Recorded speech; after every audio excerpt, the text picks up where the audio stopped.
It is now my great honor to introduce our moderator, Peter Hitchens.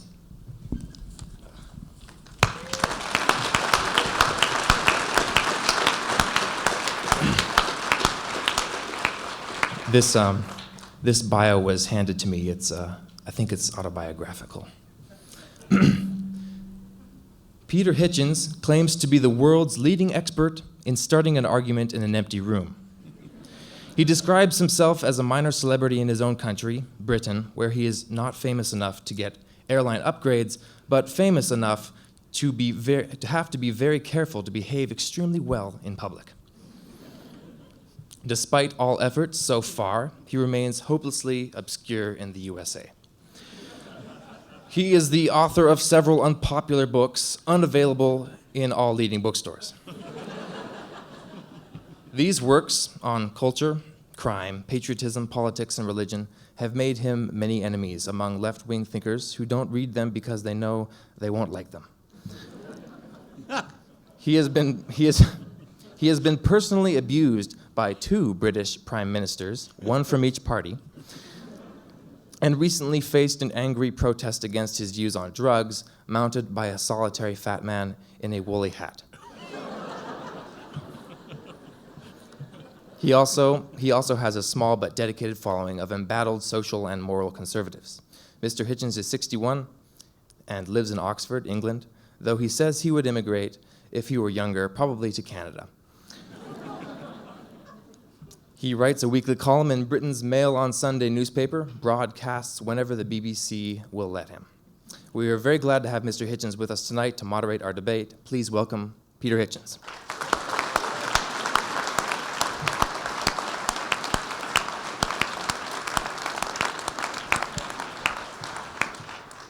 Thank you. I shall have some difficulty this evening because, as you can tell, my voice is nearly at its end and is actually going to be handed to the National Archives for preservation tomorrow as an example of what you shouldn't do. I'm told it's more authoritative than the normal one. Only you can judge whether it's authoritative at all. You may be wondering why, alone of the people on the platform, I have no beard. I did offer to grow one when I was invited to moderate this debate, but the Department of Homeland Security said there were quite enough men with beards in the United States, as it was. Now, to our debaters. Andrew Sullivan is a civilized and thoughtful voice in a debate which is very often neither. He is a distinguished thinker, the author of what I believe to be an excellent and beautifully argued book, Virtually Normal, on this very subject, which I commend anyone interested in this matter to read. He's also an extremely energetic and habit-forming blogger, as many of you will already know, and a distinguished and experienced journalist, and I'm sure that he will debate generously tonight on a subject where generosity is very badly needed. Against him is Pastor Doug Wilson, pastor of Christ Church in the city, the Ayatollah of the Palouse,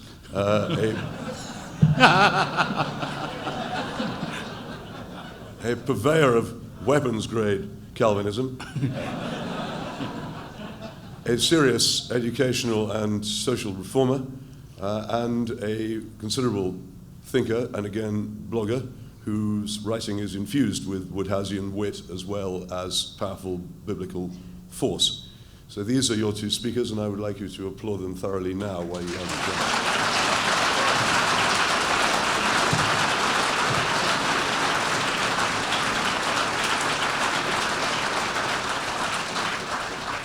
Now, I'm going to use my emergency powers here as moderator to make 2 small points. One is that if you have any mobile electronic devices and they are not set to silent, I do believe in the death penalty and will personally implement it if your squawking noise goes off during this debate, if your neighbors don't do it for me. Secondly, I propose slightly to alter the subject for discussion, not in any sense in its meaning, but to turn it into an actual motion. Because I believe, and I've discussed this with the participants, that a debate without a vote is like tennis without a net. And what I propose to do is to have a vote at the beginning, in which you can support, oppose, or abstain on the proposition civil marriage is good. Civil marriage for gay couples is good for society. So I will ask you to vote for. This is a show of hands. No, yeah. And against. And to abstain. I should say that was pretty thoroughly against. Now, at the end of the debate, you'll be asked to vote again. And your neighbours will remember how you voted the first time, so that no fixing, please. But at the end, I will not offer the opportunity to abstain, because you will either have been so wholly convinced by Andrew or so wholly convinced by Douglas that you will have no doubt left in your minds, and I won't allow you to have anyway. So I will now ask Andrew to begin his opening 15-minute statement. Both the chair swivels around and the podium moves. Thank you so much for inviting me here tonight, first of all. Thank you, Douglas, for agreeing to debate.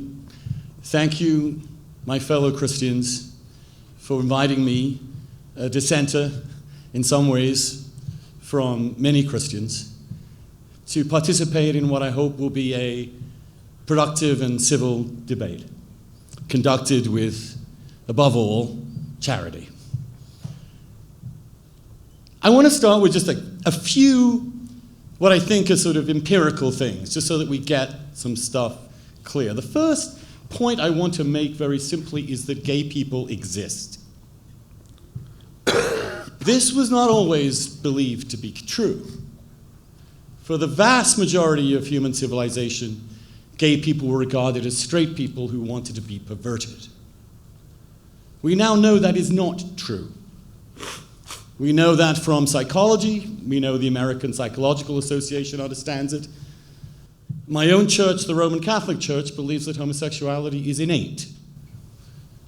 I can tell you, and I'm not here to lie, that I have been gay my whole life. It has only something to do with sex. I knew that I was slightly different before I ever entered puberty. I knew that there was something slightly, virtually abnormal about me, but I didn't know quite what it was. There was no word. I lived in a small town, in a conservative Catholic household. My parents didn't go to college. There were no books in my house. My siblings didn't go to college. I didn't know what a homosexual was, but I knew that there was something in me that was different than my friends at elementary school and thereafter. And I pondered it, grappled with it, and the first person I actually came out to was God. I remember being in line for communion at Mass and walking up, and my mother would always say, when you have communion, you should offer it up for something. She would often say, offer it up for your mother's intentions. I was like, I wonder what those are. But anyway, I did. But this day, I walked up and just asked our Lord, please, Lord, help me with that. That's all I had. I was a young boy. I was a human being. And I believed and still believe that God loves every single one of us, unconditionally. And I believe, therefore, in total orthodoxy with Catholicism, that homosexual persons and people are human beings made in the image of God, worthy of dignity and respect. I also believe that there are not that many of us. Gallup just did a survey, I don't know whether you saw, came to a number of 3.5%. The exit survey says 5%. So we've always been a very small minority. The question is, as a civil society and as a polity, what do we do with this population? How does a society grapple with the existence of these people? How do we integrate those people into our institutions and laws and political and social arrangements? That's the question. I would ask you to turn it around. Because one option is do nothing. Let them be. That's the benign option that emerged in this country. For a long time, it was criminalized. The Bible tells us that I should be executed. People were executed, hanged, beaten up, imprisoned, jailed.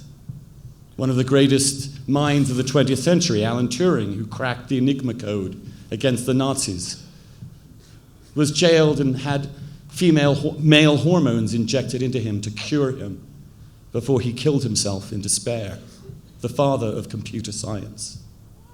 The Sistine Chapel, under which the cardinals will convene shortly, was painted by a homosexual.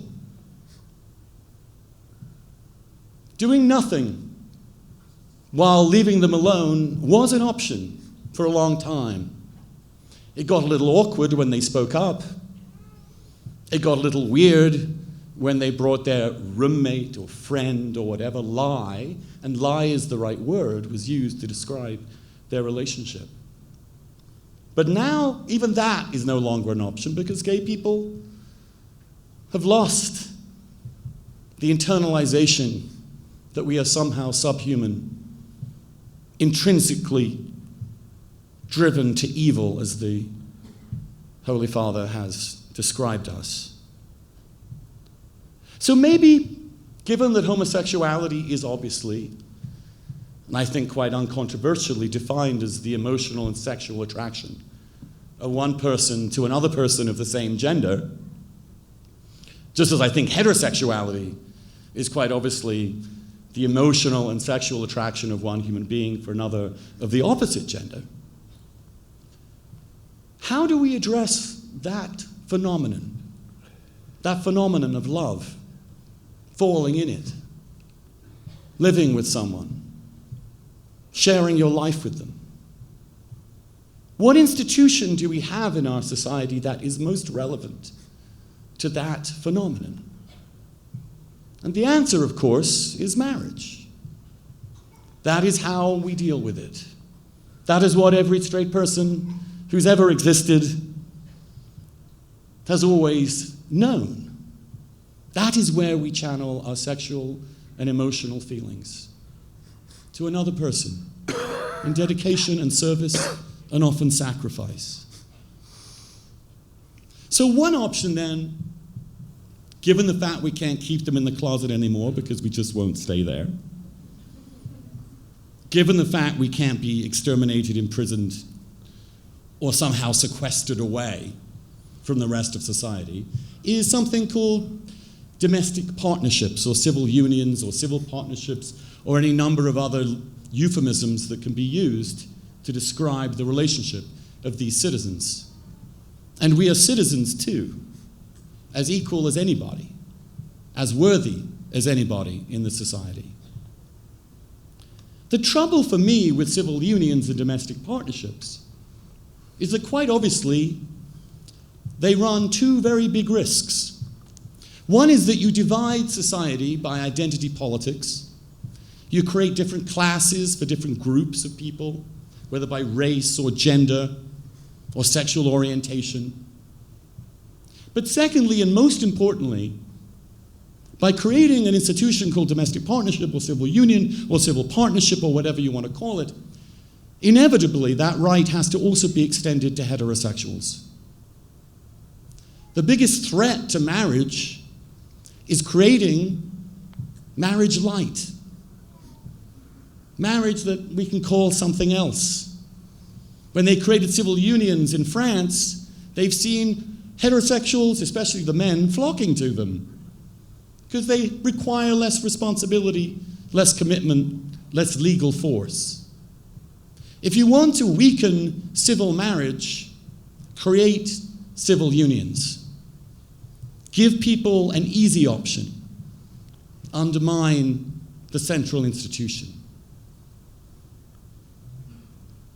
So why not allow me to have the same life, dignity, and equality as my sister, who attended my wedding with her children, who were the ring bearers and the flower boys? Our mothers gave us away and took us up the aisle. Why not? I wish you'd all been there in a way, because what you would have seen there was a family, two families. One great sprawling Catholic family from Detroit, and another sprawling Catholic family from a small town in England, coming together the way they did with every other member of their family to celebrate that one of their children had found someone he truly loved. And they were happy. This is pro-family.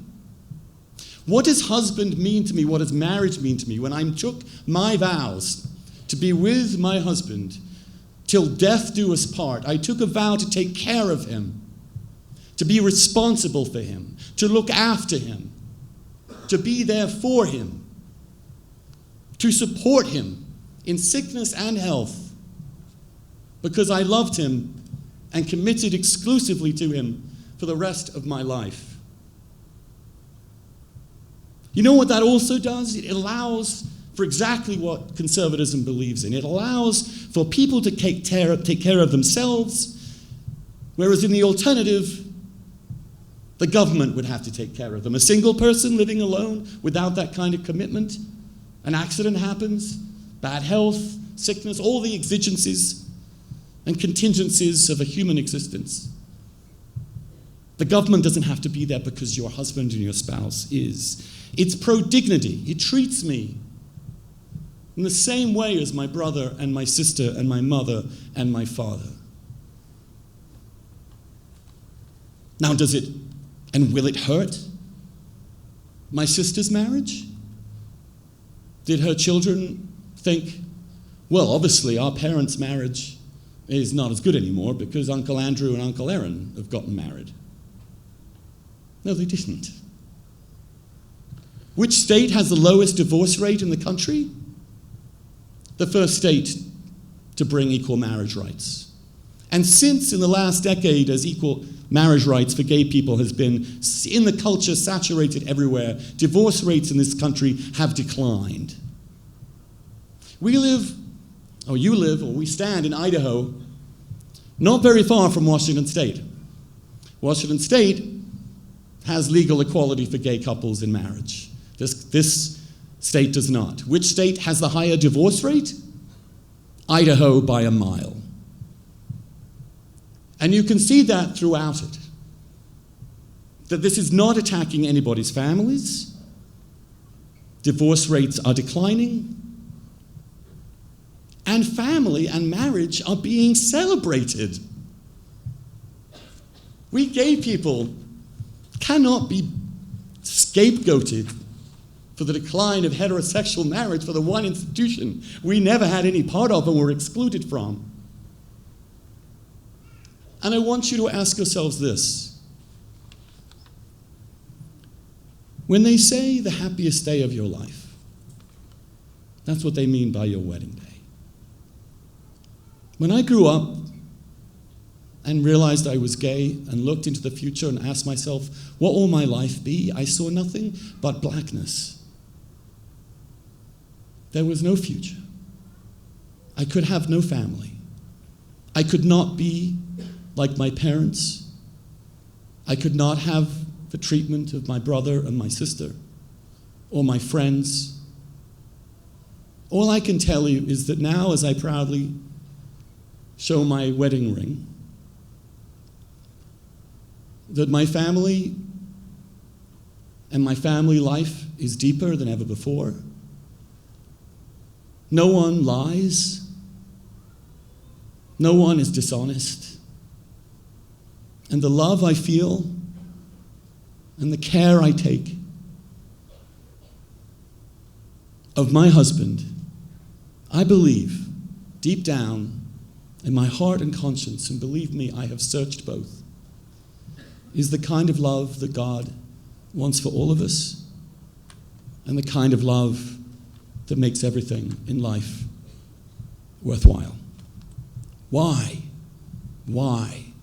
would you take a tiny minority and forbid them from happiness? Thank you.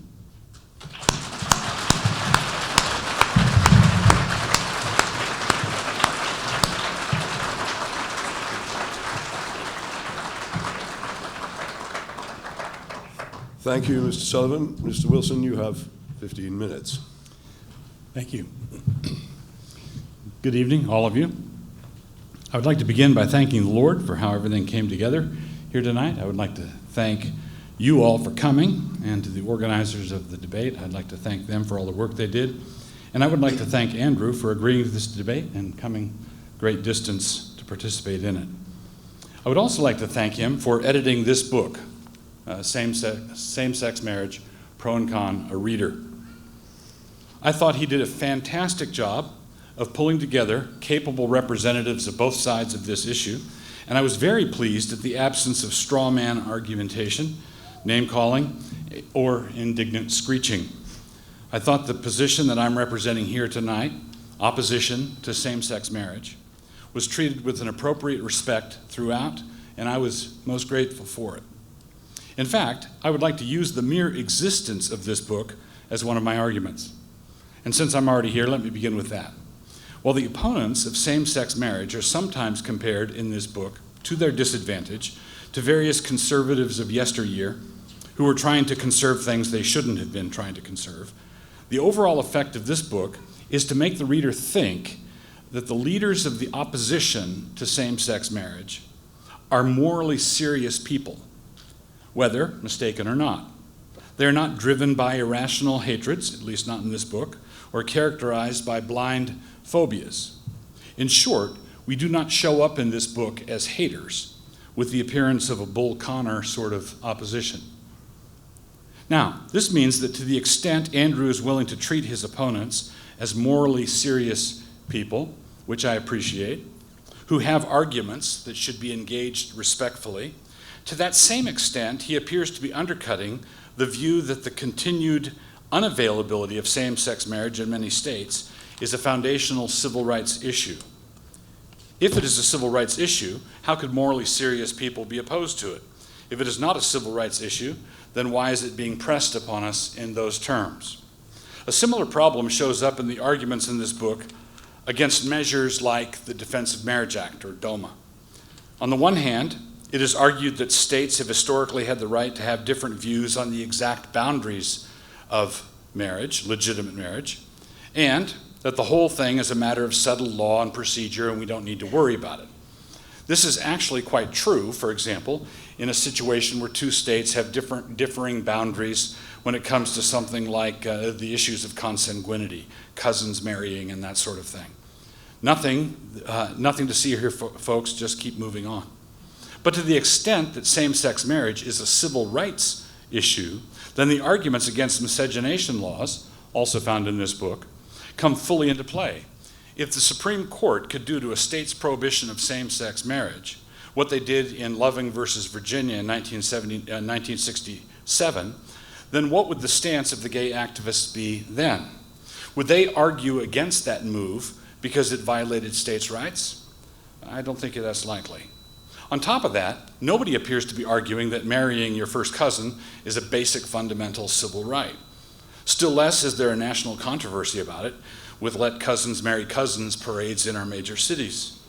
So, if it is a civil rights issue, then the necessary agenda has to be not stop until same-sex marriage is the established law in all 50 states. If it happens state by state, then they'd be fine with that, but I doubt if same-sex marriage activists would object if the Supreme Court, for example, gave them 35 states in one stroke. But if that end result is not on their agenda, then it is not really believed to be a civil rights issue. Another good thing about this book, a really good thing actually, was that it represented a serious attempt to have all the basic arguments, pro and con, fully aired with credible attempts at suitable ripostes for each.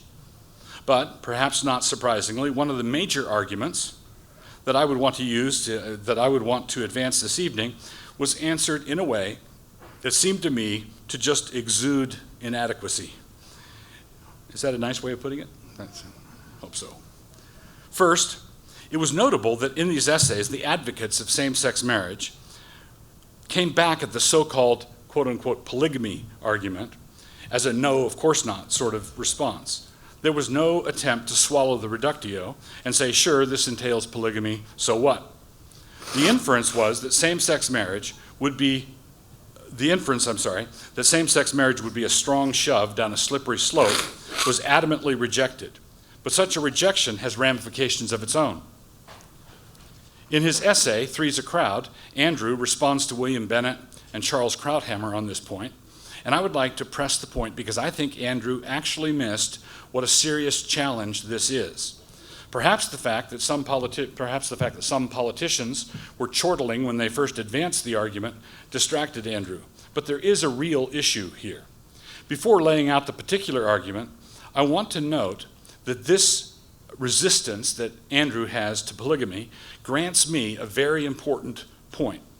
That point is the fact that in between what we currently call marriage, Idaho version, not Washington version, what we currently call marriage, and what some crazies out there might want to call marriage, there's a line that we must not cross. Andrew and I actually agree on this. Between what we currently have and what some people might want to have, Andrew and I agree that there's a line that we shouldn't cross. He draws one of those lines at more partners than just two, for example. I draw it more tightly, but we are both drawing a line, and we are both of us in favor of denying marriage licenses to consenting adults who want one and who claim to be deeply in love. We both are opposed to that under certain circumstances. Now, if we agree that to expand the word marriage to include a state of marital bedlam and anarchy, anything goes, does not really expand the word, but actually destroys it, then the first order of business would appear to be what standard we might use to determine where that line is. This is one of my favorite questions. By what standard? I would want to appeal to the Word of God and to do so in public, which of course has implications for secularism. Andrew wants to appeal to what? He wants to draw a line, just like I do, but what's the standard? If it is democratic consensus, then it now appears that polygamy could be in our future, at least in principle, because certain factions of the demos do appear to want it. Suppose they get organized. On what basis do we say to Abdul that a secular democracy necessarily limits the number of partners he may have to just one, when the Quran says he gets up to 4? But more is involved than our rejection of Islamic marriage traditions. In addition, we are also placed in the odd position of insisting that there's no possible marital expression for bisexuals. If a man is attracted to men and women both, then if society restricts his options to just one partner, then he must opt either for a same-sex marriage or a conventional marriage. His bisexual attraction, the other way, is one that we're arbitrarily saying must not be expressed in any legally recognized fashion. The best we can do under these circumstances is to tell him to find a partner who's willing for an open marriage, who is willing for his bisexuality to be expressed through adultery. But this changes the definition of marriage also. Marriage has historically been placed as a marker of sexual exclusivity.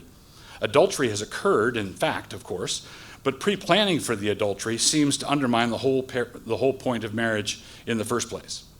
In response to this line of argument, Andrew argues that homosexuality occupies, quote, a deeper level of human consciousness than a polygamous impulse, close quote. But questions immediately cluster around in my head, all of them chattering at me. Deeper impulse? How deep? And how deep does it have to go to get public recognition? And what scientific calipers do we use to measure the depth of Bob's affection for Bill as over against John's affection for Susie and Sally? How are we supposed to measure such things? What do we mean deep? If we grant the authority of self-reports, then the polygamist will avow that the depth of his desire goes just as deep as the homosexual's does. He promises.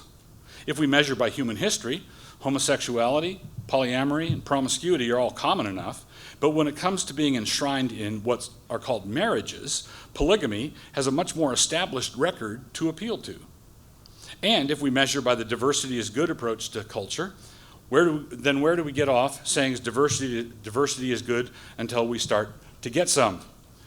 Andrew goes on, astonishingly, to say that polygamy is, quote, an activity, whereas homosexuality and heterosexuality are states. But this starts off another round of Q&A in my teeming brain. This argument only works if these two states limit the person in such a state to one and only one sexual partner. Homosexuality has to be a state with only one true love possible, and any sexual partners beyond that one would constitute a perversion of some sort. This is the only stance that would allow us to dismiss that sort of thing as a mere activity not worth codifying in marriage law. The same thing would go for heterosexuality. The position has to be that the heterosexual state necessarily entails one sexual partner, and that is all, and that all other sexual partners are, quote, activities that must be gotten over. Andrew doesn't exactly use the word repentance, but one gets the idea. Andrew has to argue that in the current human condition, the desire for monogamous fidelity is as foundational a state as homosexuality and heterosexuality, which is a view that I would argue appears to collide with the data. We also have the problem of definition again. How do we identify states except through activity? So judging from the activity, it would appear that lots of heterosexual males are in the state of wanting multiple sexual partners. And there have been many times in history, in numerous places around the globe today, where such desires have been codified in marriage laws. And it goes without saying that if a young male in question is between the ages of 13 and 19, then he is in a state all the time. Now, to argue the way that Andrew has is to postulate the existence of a moral hierarchy that can be used to condemn certain sexual choices that numerous people have made. But surely this is odd coming from homosexual advocates. The issue for me is not whether Andrew is arguing for polygamy. I know full well, I know for a fact he is not doing so. He's arguing the contrary. But what I want to know is whether the argument he is using for same-sex marriage works equally well when being pressed by someone else with an entirely different set of goals than Andrew has. If I'm the clerk at the county courthouse deciding whether to give Andrew a marriage license, I can see the line that has formed behind him. I know that they don't all want to marry in the same way that he does, or marry the same kind of person that he does. I know that. But I also know that they do want to use the same arguments on me. What can I say to them that I couldn't also say to Andrew? And what can Andrew say in reply to me that they can't also throw at me? So while I may have been born at night, it wasn't last night. Newhouse argued that marriage is a quintessentially public institution, and that the reason this battle is centered on marriage is because more is being demanded than tolerance of certain private sexual practices. This issue is rather public acceptance and approval. No one raindrop believes itself to be responsible for the flood, but the cumulative effect is the same nonetheless. On the back cover of Andrew's book, Virtually Normal, it states that the goal is to guarantee, quote, the rights of gays and lesbians without imposing tolerance. That is an interesting phrase, without imposing tolerance. I like it a lot, and I would call it a nice try, but I just don't know. But I just don't know how, in such circumstances, it could be possible. Would caterers have the right to decline the business of a gay wedding reception? Would Christian owners of a B&B have the right to set limits on the use of their place? Wedding photographers. If we are not imposing tolerance, what legal forms may the intolerance take? At a certain point, allowing for changes in the direct object actually changes the meaning of the verb. Andrew appears to agree with this, arguing for, quote, monogamy as central to all marriage. adding a third person would take away the central element, meaning that such marriages weren't really marriages. Making the direct object two women, for example, instead of one woman, means that the verb to marry has been altered. So there is a line that we must not cross. But what establishes that line? Who establishes that line? By what standard? How can we know? I'd like to address that question in my closing remarks. Thank you.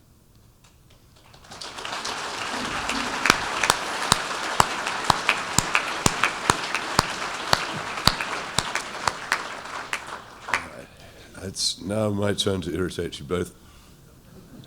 And I'm going to ask Andrew this question first.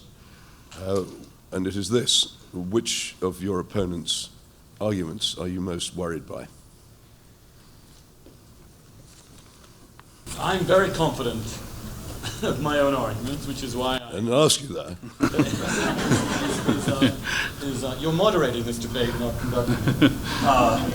Can you all hear me? Does this mic work? Mic's on. Yeah, mic's on. Can we... Is there anybody who understands his It's over there.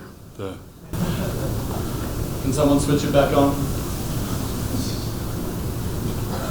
You could do sign language while we wait. Well, I have a very loud voice when I try. I wanted to address particularly the two questions that you raised in your remarks.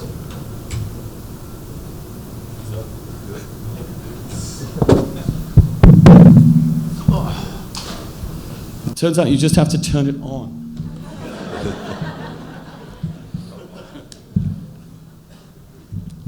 Okay, now we'll start all over.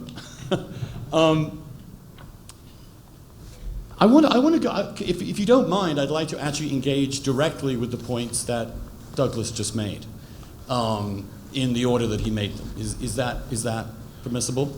I suppose so, though it's not an answer to my question. Then I will continue. So I have to ask it again later. You aren't going to get away from it. I'm debating this person, not you. Perfectly true. And I'm moderating you. And this is how I do it.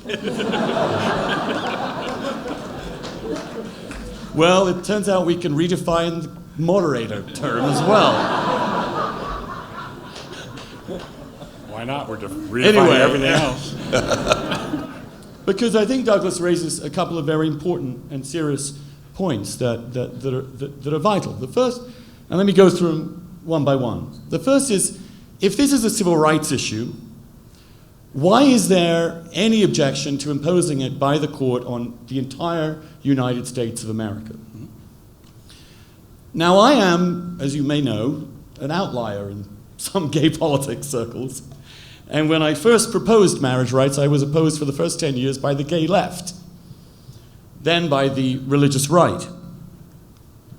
My view was then, is now, and was stated in front of the very Congress in testifying in 1996 on the Defense of Marriage Act, that I believe this should be done state by state, federally, and that no state should be forced to recognize the marriages of any other state. This is because I believe in federalism, because I believe in diversity and freedom and the right of people to make their own decisions, and because I also believe that when a civil rights movement exists, it does not exist and cannot succeed by forcing people to behave in ways and believe things they do not genuinely believe. I think it succeeds when you change the hearts and minds and consciences of human beings and enter the democratic process and win the argument. And we have definitively won this argument and are winning it. You just look at the polls, now over 50% of Americans, Britain, France, Canada, Mexico, and many states in this country, and just yesterday, a whole phalanx of Republicans supporting the right to marry as a conservative value and a conservative I must principle. ask you a question about that, if I may. The second point it's very interesting, and I'd like to sort it out, because if it's a consistent view, it has numbers of implications. Do you believe that moral questions can be decided by a majority? No, but I think in a democratic society, that is our only ultimate resource.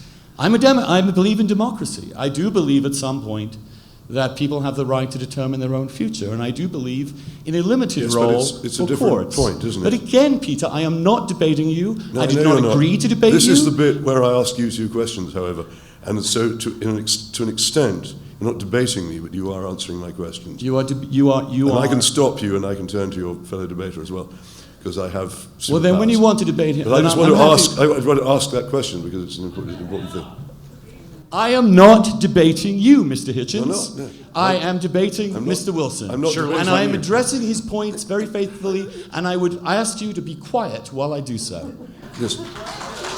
Splendid stuff. Splendid stuff, but somebody has to chair it, and I've come a long way to do it, and I haven't actually expressed an opinion. I'm asking you questions. And I've now asked... You're asking me loaded questions. Of course they are. And you've never asked a loaded question in your life.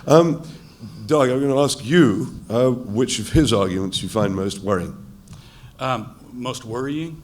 I mean, that is to say, the ones which gnaw most powerfully at the roots of what you think and give you cause for doubt. I would say the argument that he presented that I found most compelling, not worrying, but compelling, was the argument that the last thing in the world we need is domestic partnerships or civil unions or marriage light, as he describes it.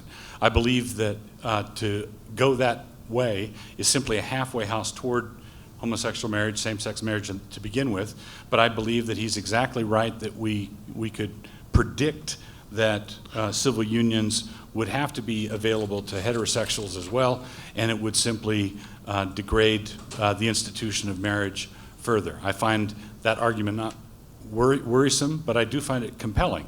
It's worrisome that given his overall agenda, that he's making any compelling arguments at all, but there it is. Do you think that the conservative Christian right, as it might be called, is in danger of making a fool of itself over this argument, that it is fundamentally a symptom of a much greater argument which needs to be had and has been lost, namely the argument over preserving heterosexual marriage? Yes. I believe that the conservative right, the social conservative right, is a day late and a dollar short on this one. I believe that the real battles for marriage were back upstream a ways with no-fault divorce, issues like that.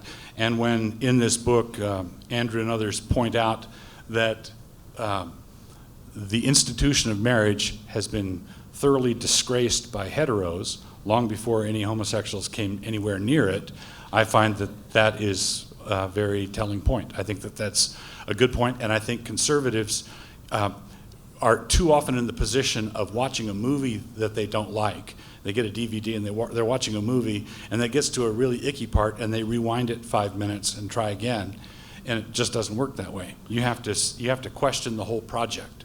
Okay, Andrew, if I could turn to you for this question. Do you think that homosexuals in modern America, or we'll come to that, Britain, would be as keen on the institution of marriage if it hadn't been so thoroughly weakened, especially since the marriage law reforms of the 1960s, that it no longer resembles the form of marriage which existed before then, that is to say, largely a lifelong and not merely lifelong, but extremely restrictive covenant in which there were a number of rules, particularly in religious marriage, but generally accepted elsewhere, which would now be, I think, regarded by many people as reactionary. Do you think the change in marriage has actually created this campaign? No, not particularly. I think it is related to it.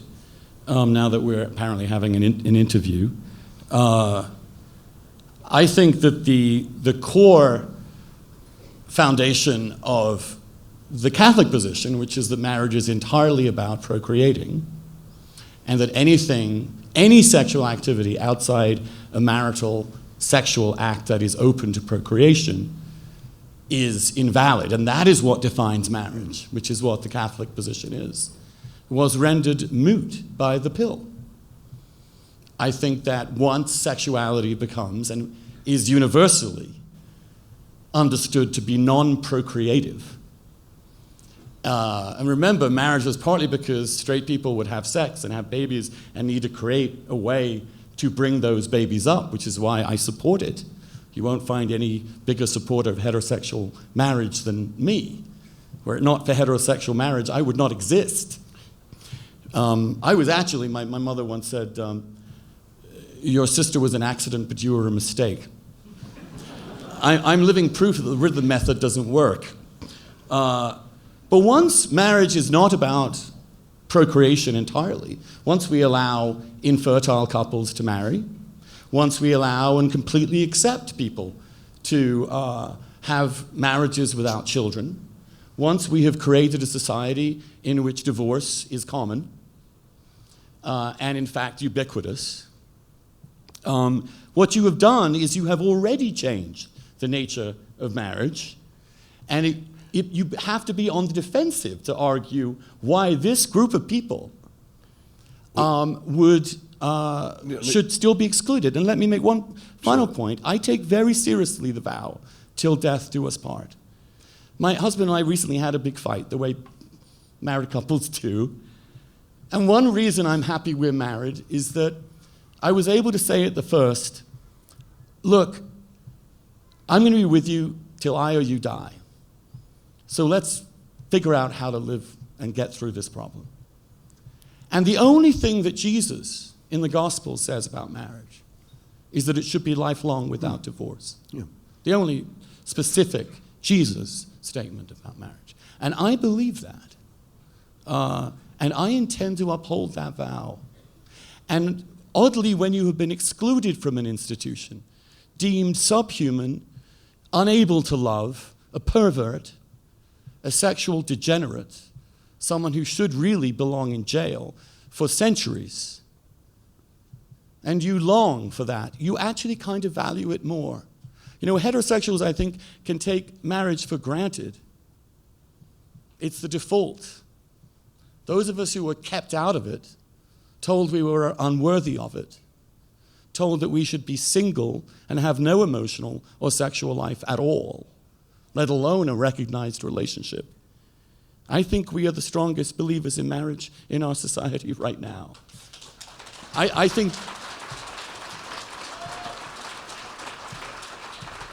think gay people's support of marriage equality has been the most encouraging moment in the institution and for the institution of marriage in a very long time.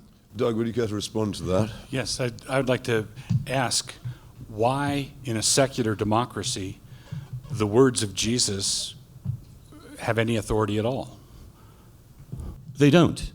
Then, Except, but for me as a Christian, they do. And I was talking about my own belief in what my marriage vows do. I would allow legal divorce because I believe in a free society. but you would also restrict marriage to monogamy.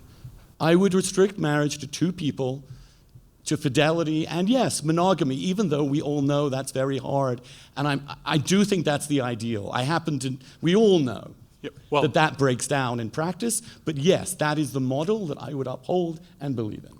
Right, but what standard are you appealing to when someone who is, your earlier statements that you two are people that when you're cut, do not bleed, all of that, I accept that. But that's true of people who want more than one sexual partner. That's also true of them. They have hopes, dreams, aspirations. They bleed when they're cut. They have desires, and you're saying, together with me, nope, sorry, deal with it. Thank you, because I'd love to debate that with you if I were allowed to. But and so, may I actually debate him? Of course you can. Oh, thank you. You seem to have developed some kind of false impression, but get over it. I was just interested in debating his points. Just get over it. Get on with it. You can get over yourself, Peter. It's impossible. Your brother warned me about that. It's always about me. Here's the point. A polygamist can be heterosexual or homosexual. Right? Right? Right. So they both have a choice. Do they marry one person or more than one person? Yeah, and he The wants to- homosexual in the society that you seem to agree with has no choice. None. Right. I'm not asking to marry anyone. I'm asking just to marry someone. And I think that the reason I oppose polygamy, there are many reasons. One is that I think it dilutes the uniqueness of the love and the commitment. It dilutes it. It doesn't pervert it. It's divided in two or three or four. Secondly, I do think the social consequences of these things matter. If someone could persuade me that the social consequences of allowing gay people to marry would harm the rest of society, I think that would be a very legitimate argument. The problem with polygamy is that what happens in polygamous societies, since we are, as a species, 50-50, roughly speaking, is that if one man marries a lot of women, other men can't marry those women. And there exists in that culture a group of young men with no potential female partners. That is a very dangerous and socially disruptive situation to be in, given the facts of testosterone that I think you and I would agree upon. It is destabilizing to the society to allow a group of men to monopolize the women. And therefore, there will be fights, you leave men alone. I mean, this is also true of gay men too, because they're men as well as being gay. And again, imagine as a straight person, if you never had the possibility of marrying someone. Well, how do you think straight guys would behave? They'd get as much sex as they possibly could with as many women as they could possibly find. That is in our genes and our DNA. It is true. But we decided it's better as a society, and in fact, I think it is clearly the most successful society that limits one man to one woman, except it excludes these 3.5% of people who just aren't attracted to the opposite gender. Now, if you force them into a marriage with someone of the opposite gender, you're creating a lie. It's not fair for a gay man, it seems to me, to marry a straight woman and lie to her. It's a betrayal of the trust. And in the past, when so many gay men or gay women married members of the opposite gender, their families eventually disintegrated. So I have a question for you then. Yes, please. So why, you're willing to say, for the greater social good, we want to restrict everybody to one partner, period. And it shouldn't cramp your style too much, because you should be willing to be more like me. More like me and... You're monogamous in your thinking, and you think, well, if the guy who wants 3 would just settle down and be like me, wanting 1, then things would go a lot better. And I can say, well, the same thing applies to me. If homosexuals would be willing to want what I want, then why everybody would agree. But I just said, I think I directly addressed that point. If I, and many homosexuals throughout history did this, forced themselves to construct marriages.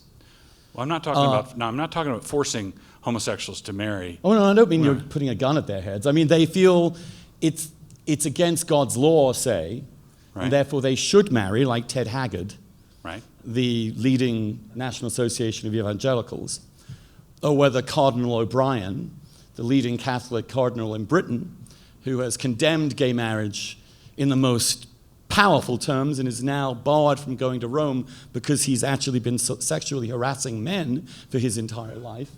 I think that's screwed up. Well, I think putting gay people into straight marriages means the man or the woman is lying to his spouse. And the core issue of a marriage is trust and honesty. is it okay to put a man who wants to be with many women into a relationship where he's limited to one? Yes. Is that a lie? Is he lying to everybody? No, because why not? Because he has the access to sex and love with one person. Not the way he wants. Well, not the way that any heterosexual man would really want. Okay. I mean, so why are I mean, why? So why are you imposing your morality on everybody?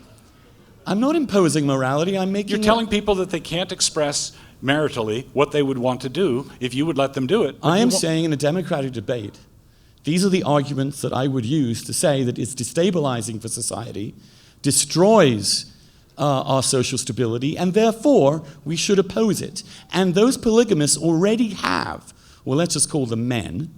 I don't know many women who want lots of husbands. So let's be honest about it. One is quite enough. Yes.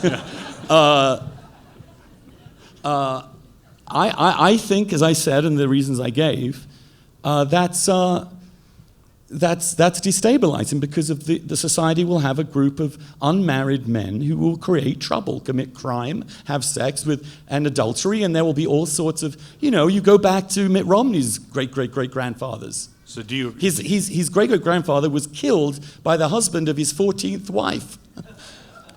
I think it tends to, it's not just Abdul. No, we may, however... It is also the tradition in this country. We have strayed a little, I think, from the point. I know, we're debating. 14th wives. What I wanted to ask you, Andrew, was how typical you think your attitude towards marriage, your wholly monogamous, lifelong attitude towards marriage, is of the supporters of gay marriage in general. Let me just talk for 1 second about monogamy. I think that one of the things that marriage historically was, and essentially before the pill, as I said, before sex became the vast majority of sexual acts in this country, 99.9% are non-procreative. We are all sodomites now. That's what sodomy means. It means having sex without wanting to have a child. So the entire society is that way. And therefore, the definition of marriage as centered on sex, which of course was historically the man owned the woman. Heterosexual marriage was also about the subjugation of women and the way they were owned by their husbands. Was to protect, of course, the lineage, your children. Make sure they're your children and nobody else's. Yeah. That's the whole point, right? But in this day and age, it seems to me that monogamy, sexual monogamy, though I think absolutely critical to many heterosexual marriages, my own parents, my own father, I probably shouldn't say that, no, but I don't know many marriages that are perfect, let us put it that way. And we all uphold public standards that aren't totally realistic. No, but if I could repeat the question, how typical do you think your view is of the campaigners for those who would, I think there's a diversity of views. Those who tend to believe that everything that you and I agree upon are right-wing, fascistic, patriarchal, heterosexist norms, oppose marriage rights. And I spent 10 years being attacked viciously as a moralizing right-wing bigot for supporting marriage rights by these very people. Now, the marriage movement within the gay community was at the very beginning very small. Although actual individual gay couples through history have always done it. Remember the term Boston marriage, when two women used to live together? They were basically lesbians. Gay couples have always lived together under some sort of guise. So, no, I'm sure there are many people who support marriage equality who do it simply on the grounds of equal rights, rather than on the grounds that it is good for society.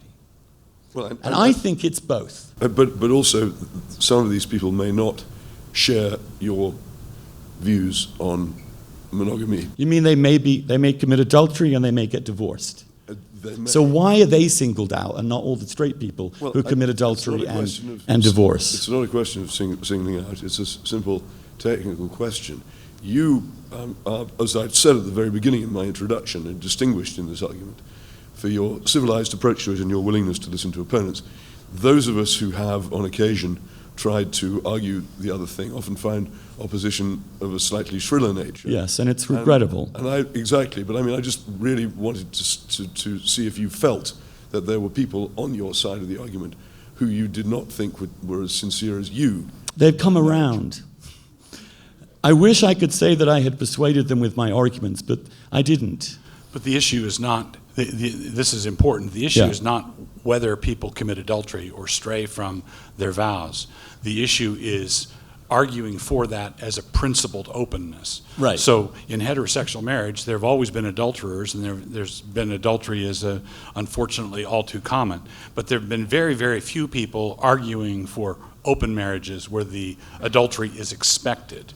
And I think the question had to do with The social norm and the social ideal. The social norm and the social ideal. And I think that marriage as a social ideal should remain as it largely is for heterosexuals, for homosexuals, which is the social norm is monogamy and fidelity till death do us part. But I do want to emphasize, I think, focus that marriage is as much, as you know, is as much about taking care of one another, loving each other, looking out for one another, talking to each other, watching House of Cards together, the in-jokes, the family remarks. A minuscule amount of a marriage is sex. And the longer the marriage goes, the less sex there is. I always used to argue that if you really want to cut down on gay sex, you should support gay marriage. Nothing kills it off more quickly than domesticity.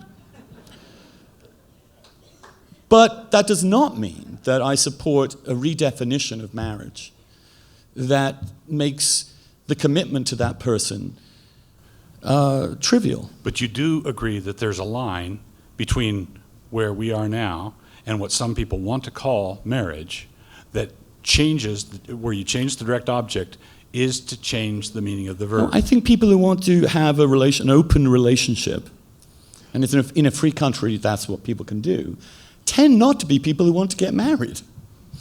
I'll also tell you this, that if you want to find the most monogamous marriages in America, go look at some lesbian marriages. And the reason is the difference between men and women, which I happen to believe is biological. No kidding. Absolutely. Well, you'd be surprised. I mean, you go to Harvard, and I did, and you say something like that, you're regarded as a raving bigot. You're safe here. I know, safe here. Testosterone is a powerful thing.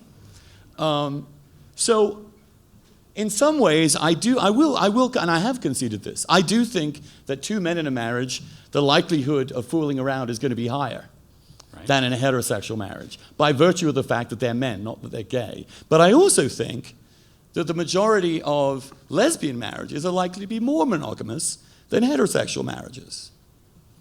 And it sort of is a wash in the end. But what's interesting about the data, because we're now beginning to have data, actual data, we're actually finding out something kind of interesting. We're finding that, yes, indeed, lesbians are more monogamous, but the divorce rate is higher. It's a bit of a shocker. The other thing we find is that gay men tend to marry older. In other words, they sow their oats, they get a lot of sexual diversity, and then when they start not looking so great and aren't quite the stud they thought they were, or if they happen, like I did, to bump into someone and just fall completely in love with them, they stay together. But why and they often do for a lifetime. Why isn't that early promiscuity described by you as a foundational state as opposed to an activity? The foundational state is simply the object of the promiscuity, not the promiscuity itself. I just happen to want to have sex with other men. You happen to want to have sex with other women. Well, actually, in both cases, but we both want to have sex. You want to have sex with one other. No. I'm talking now about woman. our core desires and wants underneath us, what testosterone is doing. It makes us both want to be promiscuous, so we are the same state. But you argued in your book that the state is authoritative as opposed to the activity. You say homosexuality, heterosexuality is a state, and promiscuity or polygamy is a choice or an activity. Yeah, but you can't help being straight. Right. So I can't help being gay. So we both have a choice about whether to be promiscuous or not. You seem to be arguing two things at one time, because you're saying that you're granting that the state of individuals, particularly males, is a desire for not just a woman, but for many women. It's in our DNA. It's evolution. So why is I that don't know not a whether- state? Why is that not a state? Well, it is. All right, so why isn't that state authoritative? You say Well, it is. you say polygamy should not be allowed because it's an activity. But it seems to me that the fundamental desire is a state. at Yeah, least in as I this- said, we're all essentially, most men are polygamists No. deep down. Yes, they are. We all are. We all No. want more than one. Okay, so the point is, why Variety is the spice of life. are not these people who want all these different women, are they not people? Yes. Don't they have hopes, dreams, and aspirations? Yes. Don't they want to settle down with their little harem? No, they don't necessarily have to. They can have sex with as many women as they possibly want. It's a free society. They don't have to get married, and it would be really rather strange if they got married. My point is, if they get married and those women are assigned to that one man, there's a whole bunch of men in that society with nothing to do, But Andrew, it was a free society. with a lot of testosterone. It was a free society before the first same-sex marriages were legalized. It wasn't fully free for me, All right, it wasn't fully free in your society. because I had no choice. Right. And the polygamist has no choice that he wants. Yes, he has a choice, but insofar as he is heterosexual, he has a choice to have one woman as his wife. Insofar as I'm a homosexual, I have no choice to have another man as my husband. That is unequal, unfair, and irrational. That's why we're winning the argument. Could I ask Andrew something here? Do you think that in this new morality, which you are effectively seeking to establish, that there should be stigma and disapproval directed against the spouses in gay marriages who stray from the path of monogamy and fidelity? Well, monogamy and fidelity are complicated things. I'm not really in favor of stigmas, partly having been a victim of one. I was a Catholic boy growing up in England, subjected to considerable bigotry. Stigma isn't necessarily bigoted. So what? Stigma isn't necessarily bigoted. There are people who might argue that, for instance, the stigma against divorce was a great protection. Oh. It was a great protection for children. Well, there are stigma against certain. Yes, a stigma against divorce is something I am in favor of. I'm just not in favor of stigmatizing people or classes of people. Except You- for cardinals you have who to molest stigmatize people. somebody. You can't just stigmatize. Well, I just think that cardinals who rape children, or he didn't rape children, he molested another man under his authority, was abusing his power. That's a legitimate stigma. I share your disapproval. I'm Yeah. not objecting to the stigma. I'm just pointing out that No, you, but I you- wouldn't. you got one. You got one. I wouldn't make it illegal. Although sexual harassment is illegal, actually, in that Yeah, let's sense of abuse of stigmatize- power. look, but let's But if you are a cardinal talking about the evils of gay people while you are harassing other men, which seems to be the case of about a third of the entire curia, then I think you have a moral problem. I think you have a question of moral authority. Sure. I'm not standing up here as a cardinal. But let's- I'm not claiming to be the Pope. I'm claiming to be merely a citizen seeking equality under the law and trying to explain why that equality will not harm society but actually help it. Well, you won't run into any trouble. You won't run into any trouble bashing the Roman Catholic Church around here. But I'm not bashing the Roman Catholic Church. I'm only a bashing bit. corrupt But- members of oh, its sorry. hierarchy. Sorry, only its corrupt members. Anyway, I just wanted to ask a question which I hope is not infuriatingly subtle, but but You're infuriating for many right. reasons, but not your subtlety.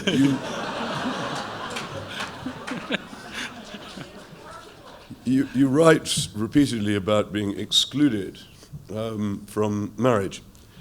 Now, I remember as a child peering through the Church of England prayer book and the interesting bits at the end, including a thing called the Table of Kindred and Affinity, which told me that I could not marry all kinds of people. But But you could marry someone. No, it actually just simply lists all the people you can't marry. Oh, you said consanguinity. Yes, it's Yeah. a man may not marry his sister or his mother. sister. Yeah. There are all kinds of wholly unimaginable concatenations in this list, which I still don't understand how anyone could have contemplated. But not one of those prohibitions said a man may not marry another man. It wasn't a prohibition. It just never occurred to anyone that the institution was for anybody other than Really? men and women. Really? Really. Have you read Plato? In terms of. Do you have my book there? In terms of the, I'm telling you what the church's attitude towards marriage was. I'm telling you. It never occurred to them in making that list that a man would marry another man. So my question is, what were you excluded from? Marriage. No. Marriage existed, and you seek to become part of it, and you seek to obtain marriage and to become married. I was forbidden from doing so. You weren't excluded from it. You seek to include yourself in it. It is a different thing. Let me tell you a story. Yourself from what you're excluded from. Well, you'll have Okay, your chance later. Coming to that. Let me tell you an actual story that a friend of mine told me during the AIDS years. And maybe this will help you understand what it is to be excluded. This couple had been together for a long time, and one of them got sick with AIDS, as happened to 300,000 people in this country who died of it in roughly a decade. I grew up in that period. I saw suffering that I cannot even begin to describe. I also saw unbelievable love and fidelity and commitment of one husband for another in sickness toward death. So my friend, and one of my best friends, a big bodybuilder guy, he would always say to me, "Do I look big?" And I was like, he was kind of overcompensating. And I would say, "Yeah, you look big." Anyway, he got AIDS. He was in hospital, 90 pounds, skeletal. My friend Robert visits him and says, "Do I look big?" He said, "Yeah, you look huge." And there's a pause. And next to him, there's a bed with a curtain drawn around it. It's in a ward. This is when they would put people with AIDS in plastic bags when they died. And I heard, no, I didn't hear, Robert heard from behind that curtain someone singing a little song, pop song. And he said to Joe, "Well, at least not everybody's unhappy here. That guy's singing. He's got AIDS and he's singing." He said, "Oh, no, that's not him. He died this morning. That's his spouse. The family has taken the body away, thrown him out of his apartment that he shared with his husband, have barred him from the funeral. And that is the last place he ever will feel close to his partner. And that was their song. And he's singing it with his head against the pillow. And the nurses do not have the heart to tell him to leave yet." That's what exclusion is. And that's what, in my view, Jesus sought to overcome.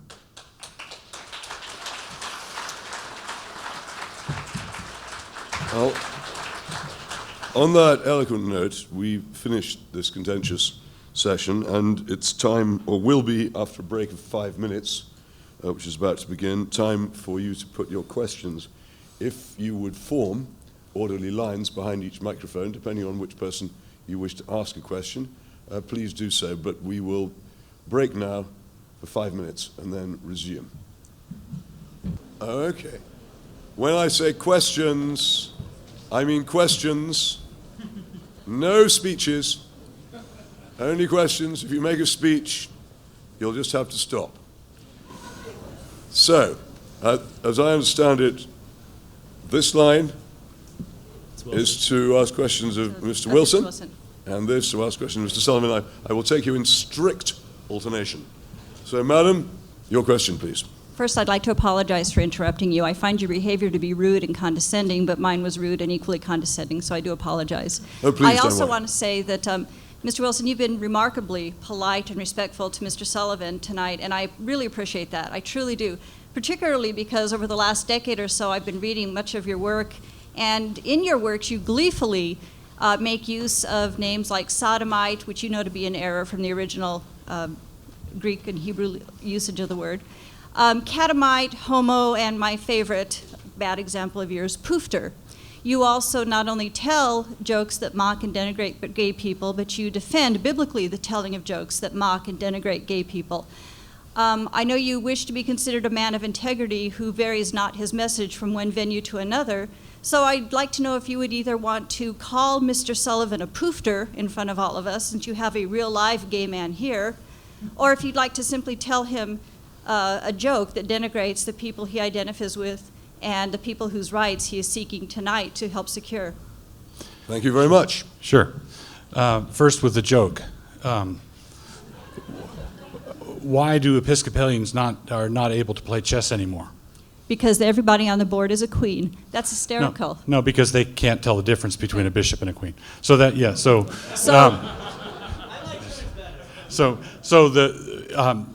to go to the point, you have, I believe, a fundamental assumption that someone can't contend in the public square for certain positions that he ardently believes, and treat individual homosexuals with dignity and respect. I believe you can do that.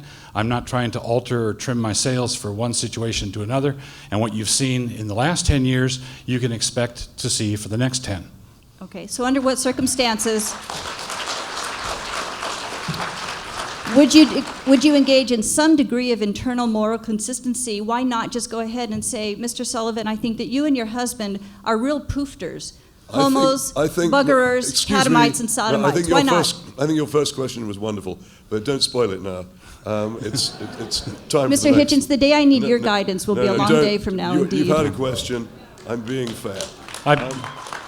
Can I just make a point? Yeah, please. I am notorious in the gay community for hating hate crimes laws. I don't care if anyone calls me a homo, a poofter, a fag, a faggot, a queer, or whatever. I know who I am. All it says is who they are.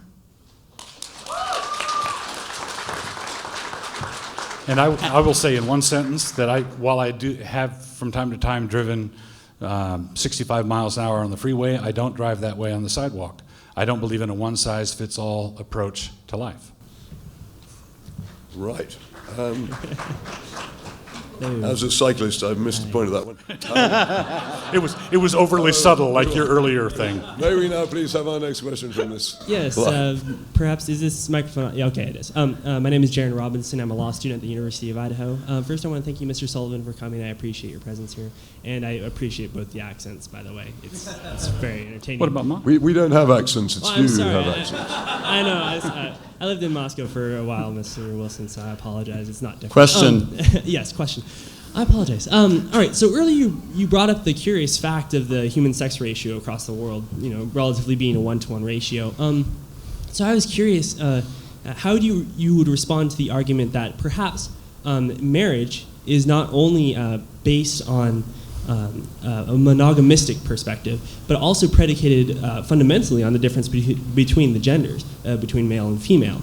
And if that is true, then would you think that the government and the public at large would be required to legally recognize and socially sanction an institution which does not embody that fundamental difference between male and female? Not if the content of the institution is the same, and the people involved have no essential choice in the matter. Look, we know a lot about the Catholic Church when it's run out of all its other arguments, and I have respectfully argued with my own church authorities for 20 years on this. I've gone to Notre Dame, Boston College, Catholic colleges which have been good enough to allow me to come and talk with them about the subject. And they say the world is made man and woman, and it is that complementarity, that fit, that is the truth about our universe and the world, and that you violate that. That's what the Pope says, that I am objectively disordered. I think we now understand, since we are many centuries past Thomas Aquinas, past Darwin, that in fact the human species, as every species, has homosexual behavior within it. You can see it. Not only that, but there are not only just two genders. People are born intersex. People grow up, they don't have determined genitalia.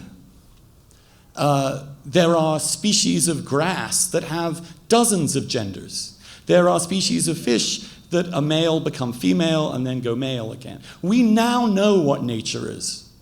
It's incredibly diverse, and it is marked by a superfluity of variation. That's why we are who we are, because the evolutionary process didn't want to fit the world into a simple binary category, but created all sorts of varieties of human experience to see what would be better. And E.O. Wilson, one of the greatest evolutionary biologists, and there are many theories say that, in fact, homosexuals exist because, we can't reproduce ourselves. We're grateful to the heterosexuals who do such a great job of producing generation after generation of homosexuals. There will never be a final solution to homosexuals, unlike, say, Hitler's disgusting and evil plan for the Jews. If you exterminated every single gay person on earth, you just have to wait a while. And we come always from heterosexual families. And E.O. Wilson posited that maybe having these, it's only a small minority, it's only 3.5%, actually helped human cultures, because those people didn't have children to take care of as parents, so they became teachers or religious figures or soldiers, which is why the military and the priesthood and the educational services are so disproportionately gay. Maybe that was good for those societies. The societies that were able to have these people within them that would conduct religion, for example, which is in every society, tended to be gay. Because they didn't have to survive. And so they found a way to advance the species. So no, the world is more complex. Thomas Aquinas was doing a great job in his time, as was Aristotle, but natural law now must accept the truth of Darwin and of evolution and of natural selection and of everything we know to be true. And those who deny it, those who say they are Christians who deny it, are in a self-contradiction, because Christianity is either true or false. And we know that evolution is true. Yeah. We don't have time to go into it, but some of us don't know that. Oh, yes, you do. Thank you for your answer. Please, sir. My name is Michael Irvin. I'm a citizen here in Moscow. And this is a question for Mr. Wilson. I listened with great interest to your 15-minute opening statement, and I heard you talk about drawing lines of acceptable and unacceptable behavior. But I did not hear a single cogent argument why Mr. Sullivan and his husband's behavior in his marriage does not fit within the line that you would draw. And you have not answered the question. You haven't given me any reason why civil marriage for gay couples is not good for the society. Would you care to comment, please? Yes. I timed my opening comment when the light was good, and the light's not good up here, so I've got a little bit left, and I was addressing that in my conclusion. So I'm going to incorporate that into my 5-minute close, basically. So you're exactly right. That's a missing piece, and I urge you to wait for it with bated breath. When the missing piece is the actual proposition to be debated,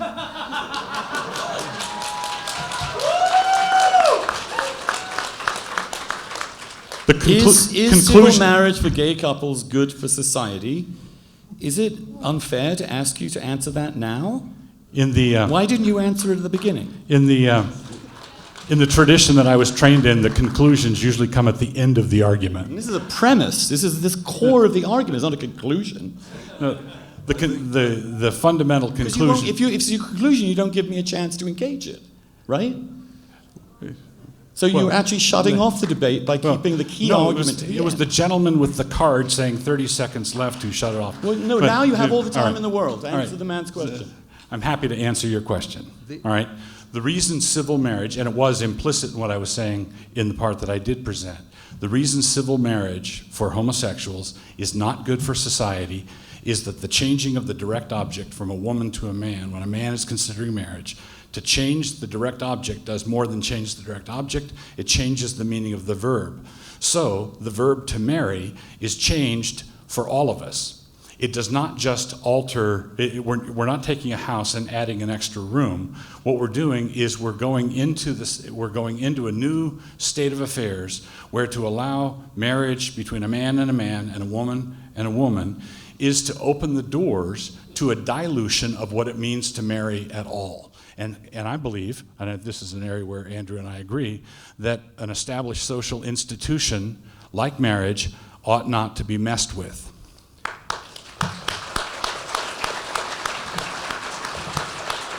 Andrew, The one nugget I heard was... hang on a that minute. Andrew, do you want to respond to that? Well, I understand and respect the core conservative principle is don't mess with something this important. Right. I think that's a powerful argument. I think so too. But at the same time, you also understand, as I tried to say, that gay people exist and what to do with us. Just like polygamists.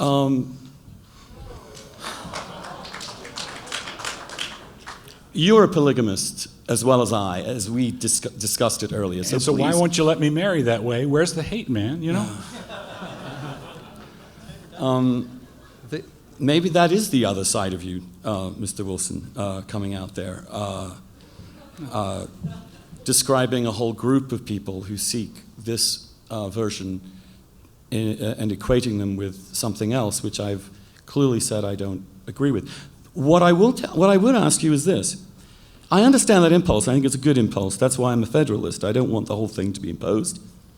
What has happened in Massachusetts over the last 10 years, or in those countries where this has been allowed, which has shown that this has been a mistake? What have been the bad consequences of this development? Well, if you consider homosexual marriage to be a bad consequence, that would be one of them. That's a complete tautology. If Gay marriage is bad because gay marriage is bad? Because gays are bad. No. Tell me what harm marriage rights for me will do to the society as a whole. I'm not a utilitarian, I'm a Christian. And as a Christian, I believe in the inspiration of the Word of God. I believe in the there we have Scriptures. it. There we have it. There we have the answer. The answer is not a civil, secular argument based upon arguments that all of our citizenry can engage in. It is a religious argument based upon authority, based upon faith. Absolutely. So there you have it. That's not a secular, civil argument. Well, that's it is what- a religious fundamentalist argument. That's what I heard too. It's, you said that it's not the will of God. Well, I've been talking to God, and she says she changed her mind, and it's really okay. Well, it's nice to know that you're in touch. Your turn, sir. Thank you for coming and speaking to us tonight, Mr. Sullivan. Your primary argument for social argument, as it seems, for or against why polygamy is wrong. That was Doug's challenge to you, and you said polygamy is wrong because it would mess up society. You know, you'd have all sorts of fights and wars, everything. So if a gay man, so a man marries a man, and suppose lots of people do this, doesn't that free up a couple women? It seems society would be a little more stable with... No, lots of single women are by no means as dangerous as lots of single men. And also, it just so happens that there are lesbians, too, to marry one another. Now, so I can see that could be conceivably an argument, but I can see that at least that's an attempt to answer the question that was just asked, which is it could be a bad consequence. Have we seen anywhere where we have had marriage equality? A dearth of men, straight men, for women to marry. And if we do, it seems to me it has nothing whatsoever to do with these gays getting married. I mean, they're 97.5% of the population. We are 3.5%. My math is bad, maybe that's wrong. 96.5%. It is.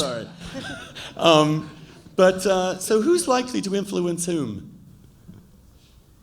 Do you know what's happened to the gay community since it's happened? I mean, it's an astonishing thing. If another minority group had said, we want the values, we want to serve our country in service. The first soldier who lost his leg in Afghanistan was a gay man. All right? I'm sorry, but I get passionate about this. And he is sacrificing and serving. What is wrong with that? Why aren't you cheering that? Why aren't conservatives celebrating that? What fundamentalist nonsense is preventing conservatives from supporting people who take care of themselves, who are the last people in this society supporting the institution of marriage, who are taking care of each other so the government need not take care of them? Where is there not a conservative standing and cheering? It's taken so long. And now they finally are. As David Cameron, the British Prime Minister, leader of the Conservative Party, said, I support gay marriage not despite being a conservative, but because I am one. And the truth is, in this country, conservatism has been killed by religious fundamentalism. And the task of the next generation, and we're finding it among younger evangelicals who don't subscribe to the bigotry of some of their elders and don't believe the arguments or agree with the arguments of some of their elders. And although I must say I don't think everybody who opposes this is a bigot, I hope you'll accept that some of them are. Oh, absolutely, some of them are. I think that standing outside people who've died of AIDS and having God hates fags is a horrible thing to do. Right, but there are bigots. There are bigots on both sides. There are, actually. Okay. Bigotry is a human capacity, and some of the hate speech that is directed against principled, religious, conscientious people is really horrible. And I oppose it, and I have opposed it, and I have been attacked for opposing it. Right, and I've by my opposed- husband, among other people. Why are you always giving them an easy time? I said, because I think they can be won over. I think, Douglas, you will be won over one day. Yeah. I think the Holy Spirit is at work, and I think he will persuade people that gay people are made in the image of God and are worthy of love and commitment and family. The Westboro Baptist folks are haters, and they are bigots. And just as you have opposed the hatreds from your side, we have opposed that kind of hatred also. So basically, there's no excuse for that kind of behavior. In that case, it's your turn, sir. Hi, Doug Wilson. My name is Stephen Burley. I'm a University of Idaho student. My question, which I think is something that has been overlooked during this debate, is what about same-sex marriage you're opposed to? I'm curious if you're opposed to granting them the same benefits that that heterosexual couples receive, such as visiting rights, burial rights, Social Security retirement benefits. If you're opposed to granting them those same benefits, or if it's just the name marriage that you're not comfortable with, and if you are opposed to granting them the same benefits, equal benefits, do you claim to be compassionate at the same time? Thank you. That's a great question. Actually, Peter and Andrew and I were talking about this during the break, and I agree with the point that Peter was making. There are a number of things that in this debate that are bones of contention that I think ought not to be bones of contention. In other words, I think that we ought not to have arbitrary restrictions on who can visit who in the hospital, and there are things like that I would like us to become a less regulatory society for everybody, less uptight for everybody. So there are all sorts of things like that where I believe that next of kin issues, I think people should be able to settle their affairs beforehand with relative ease without roomfuls of lawyers having to get involved. So there are bones of contention where homosexuals will point to the story that Andrew told in the hospital. Right. There are heartbreak stories like that just among heterosexual families where, a couple of sisters come in, mom dies, and someone is the executor of the state, and someone forgot to change this, and pretty soon you have a disaster. basically those sorts of things should be addressed, but I think they can be addressed with common sense without redefining marriage. So just to reiterate, if same-sex marriage was called something else, would you be okay with it? If they were granted all the equal rights, all the benefits, but it was called something else? No, but part of the problem is I believe that we have way too many benefits. Americans have, as H.L. Mencken said one time, that people tend to think of America as a giant milch cow with 30 million teats. And I think that there are way too many benefits for everybody. So I'm not interested in opening up more and more benefits. Economically, I'm a libertarian, so I'd rather take benefits away from heterosexuals rather than add new benefits or new entitlements for homosexuals. Tell me a right that you would remove from a heterosexual couple. I'm not sure. Name one. A right that I would... Yes. A federal right, for example. I would... Social Security benefits? Yeah, Social Security benefits. If you have a widow has no right to her husband's Social Security? No, well, in a few decades, the ogre math is going to take that benefit away anyway. Don't avoid the question. No. The this point is a very anti-family argument you're making. No. The family. I believe families existed before we started getting checks from the government. So. Well, let me ask you this. We are. No one's saying that. These are not necessarily checks from the government. Let me give you an example. No, let me be passionate about something for a minute. These are not just benefits; they are rights. They are rights. My great-grandchildren have not been born yet, and they're already saddled with 16 trillion. Okay, and that's because we cannot control ourselves, and we're giving away entitlements. We're giving away money we don't have. We haven't earned it yet. Our great-grandchildren haven't earned it yet, and that kind of entitlement mentality is destroying us. So, yeah, I would say you pay out everybody. Well, right.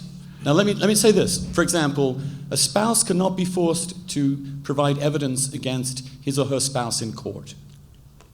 Would you take that away? No. Why not? But you would not have that right extended to me and my husband? No, you got a Fifth Amendment right. What do you mean?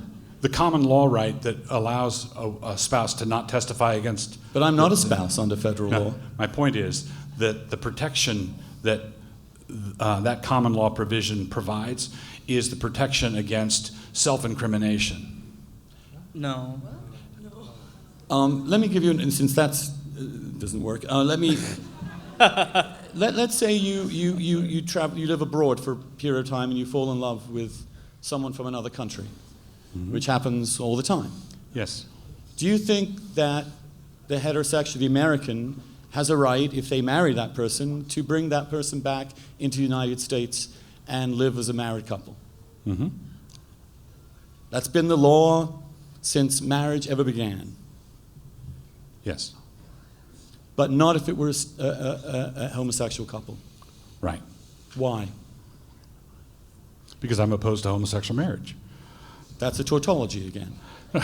You're saying essentially that, what's the reason why we say that marriage is special? Well, even if you married someone from a different country, you as an American citizen have an absolute right, if you marry that person in good faith, I mean, I'm not talking about fake marriages, right. In good faith, to live in your country.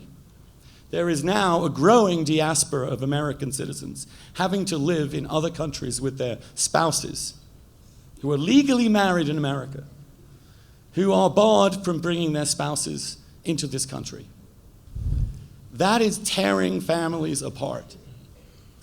Glenn Greenwald, one of the greatest bloggers in America, an American citizen has to live in Brazil because the man he loved is Brazilian and they won't let him in. When we got married, and I had not yet gotten my green card, we had to enter immigration and we were advised by lawyers in separate rows, apart from one another. Any indication that we had any relationship at all would be a bar for you entering the country. This is an attack upon family. It's an attack upon love.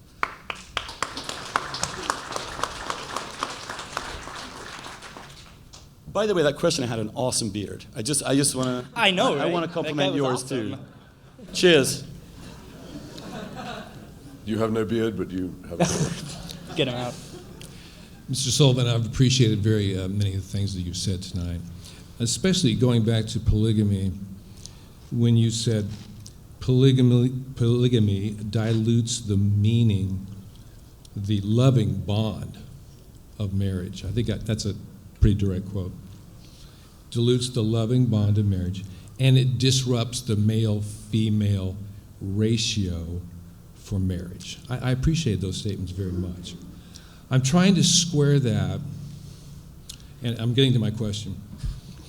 When you said earlier, in a democracy, our only ultimate resort, those were your words, our only ultimate resort is public opinion. So my question is, if it was ascertained that a majority of people in this country did approve of polygamous civil marriage, would you still recognize public opinion as your ultimate standard?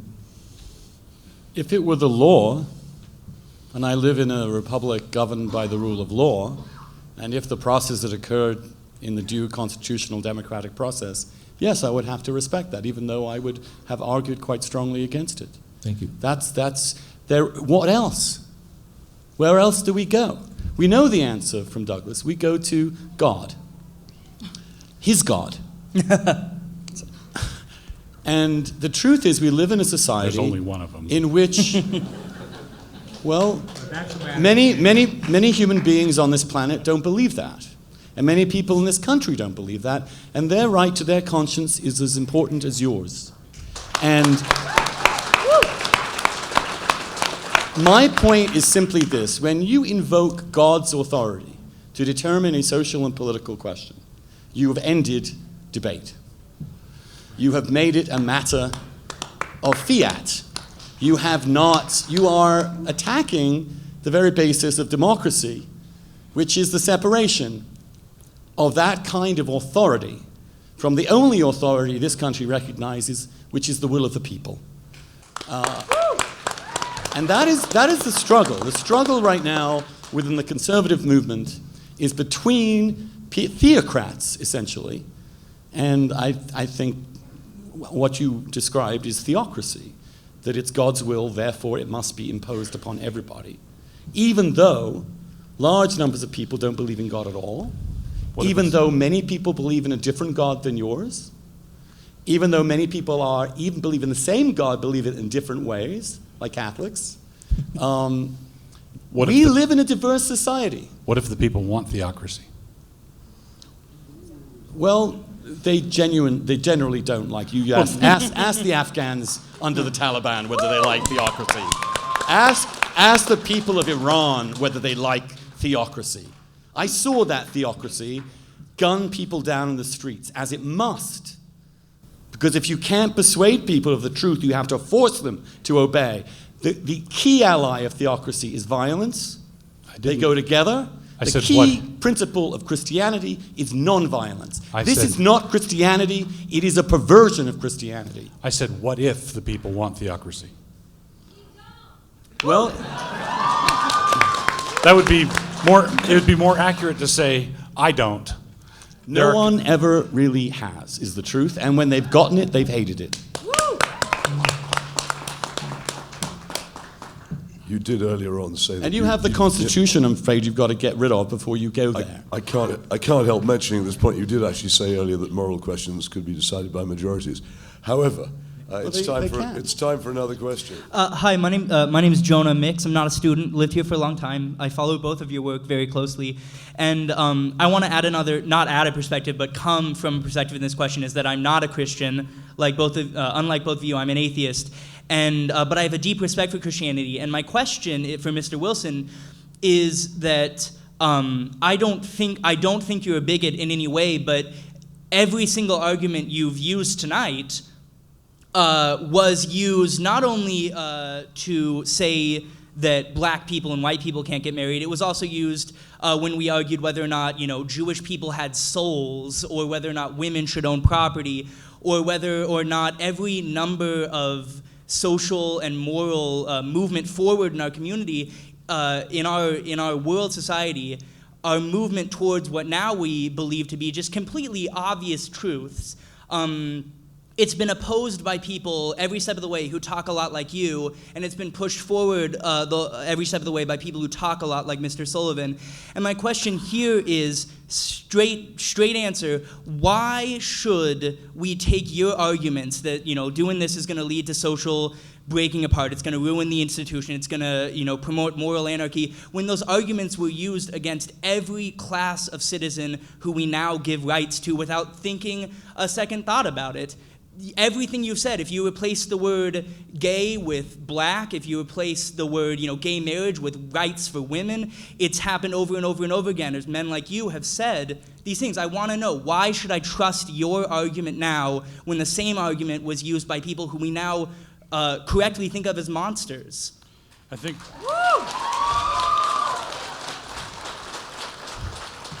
that's a fair question, and I would answer it I'd agree.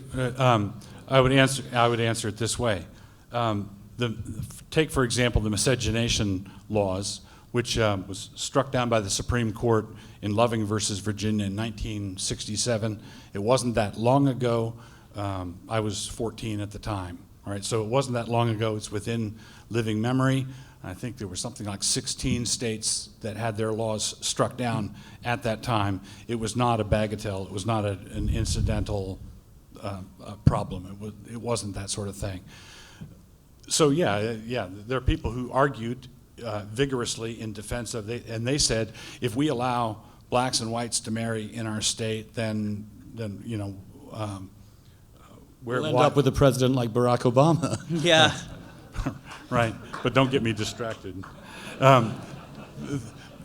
What they were doing is they were saying, if we allow blacks and whites to marry, that's going to open the floodgates, and our pristine state of affairs is going to be ruined by these couples practicing miscegenation. All right, that's what the argument was. My argument is not, if we let homosexuals marry, they're going to come in and ruin our pristine institution of marriage. I think we ruined it. I think it's already ruined. It's already shot all to blazes. All right?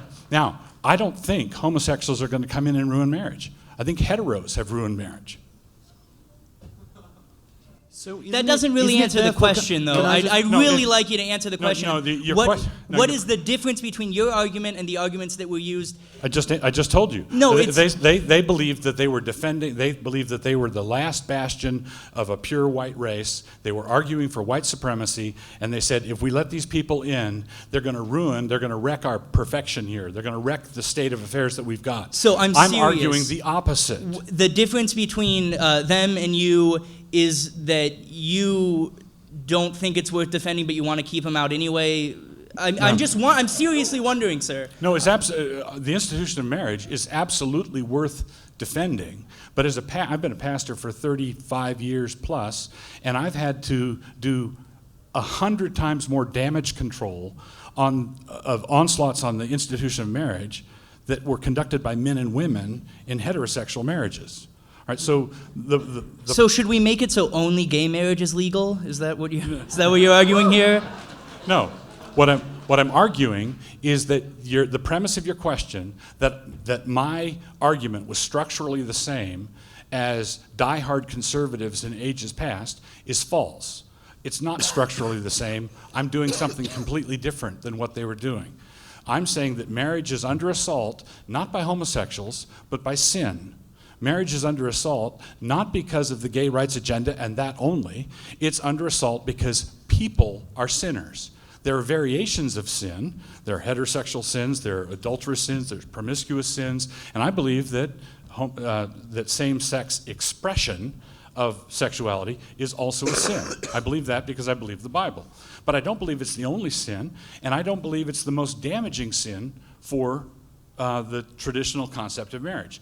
I believe marriage is worth defending, but I have to do a lot more of defending marriage against heteros than I do against homosexuals. Yes or no answer, real quick. Do you think that? Oh, I sorry. think it's time for Andrew to respond. If you Look, would. I would like just a quick follow-up, which is that, thank you. I mean, I'm very grateful for that acknowledgement, because I think that is what marks a reasoned opposition to this in ways that is not and hasn't been made in the past. I mean, to say that gay people are the people who've destroyed marriage is self-evidently not true, right? Self-evidently not. But a lot of people on your side of this argument aren't as open-minded or as concede as much as you just did. So those people just blame us for something we had absolutely nothing to do with. And I grant the gentleman's question. I do believe there are people arguing for biblical marriage today who do parallel the old arguments. But given that, why are you not on a tear against divorce? I am.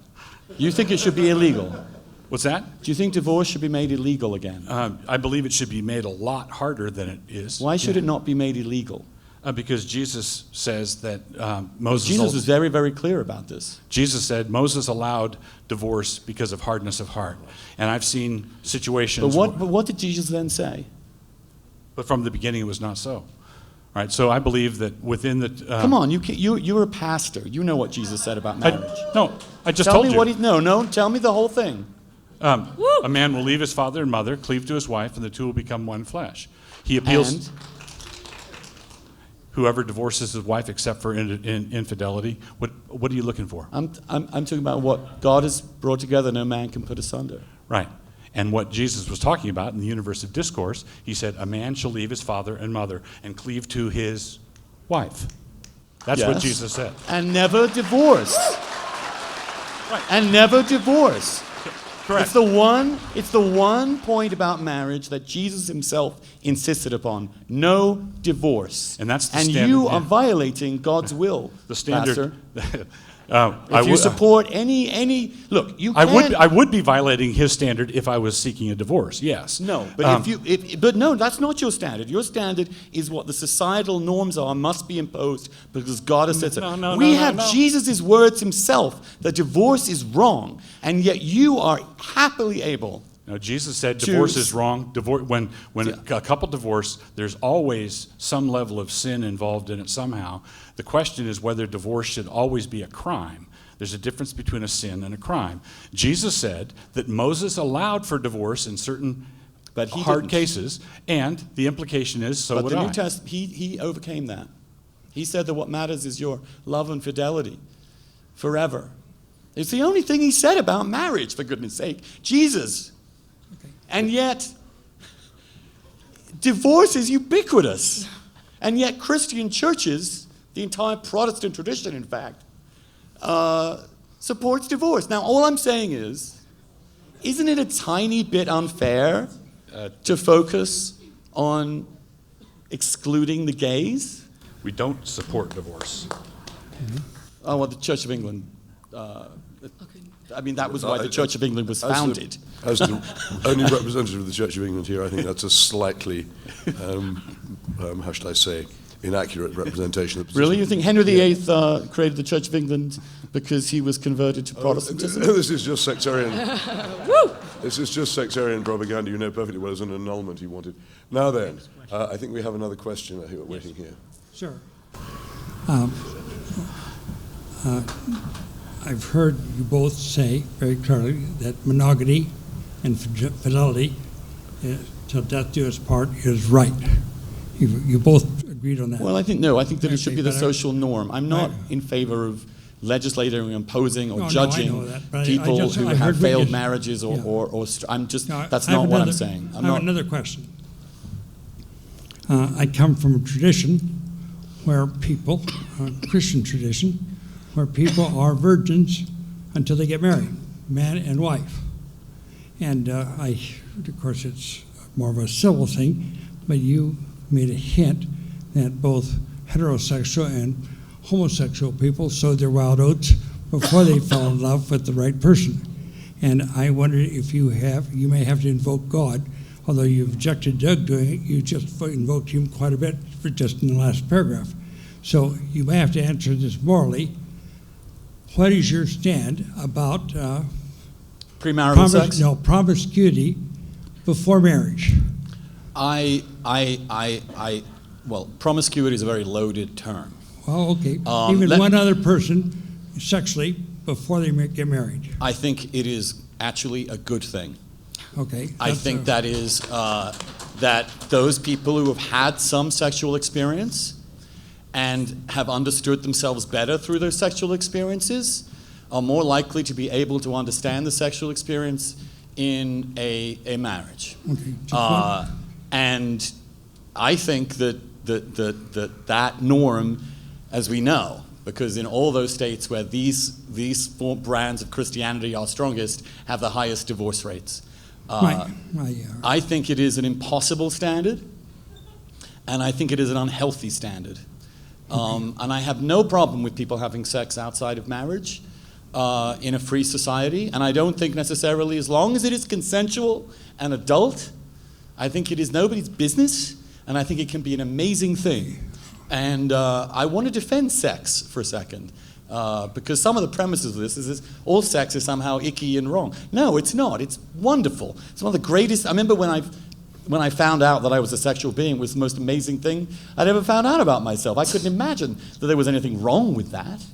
And any human, I mean, why does a person before marriage have so much ejaculate? I mean, why do we not have, why are we naturally constantly producing sperm and eggs? Way more than we need to. Need a lot of wives. We are developing a tendency to roam here a bit. I've been constantly. I'm pro-masturbation as well. We're not having a debate because on it's that. like being. Why not? TMI, too much information. Not at all. Everybody in this room has masturbated. Well, and the 1% who denies it is a liar. Woo! And I've said that to a group of Catholic priests. Well, for goodness sake, let's be real about our sexuality. Yes, let's be honest about it. Let's also recognize that this debate has been going on for a very long time. And you've given of yourselves very generously. And there are a number of people waiting for questions, but alas, we're reaching the point where closing statements are called for. And I'm going to take one more question from each line. So if you would ask yours, please, and if we could keep the answers brisk so that we can move on quickly to the next one.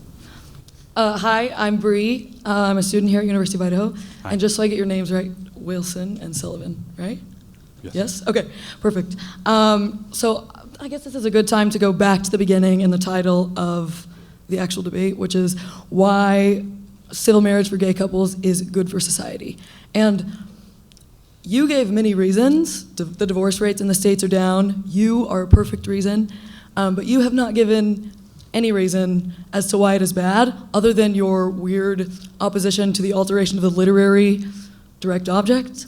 And aside from your Christian beliefs, because Christian doesn't necessarily or ever really imply society, how is it negatively affecting society? Please give us one example.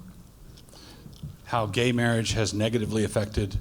How it will or how it has, other will. than its obvious progression into polygamy, which is completely false. But please. Anybody who does not see that Muslim immigrants will not be the people next in line after Andrew, clamoring, using the same arguments that were used here tonight, anybody who thinks that that is not coming is kidding themselves. What? Sorry, I don't.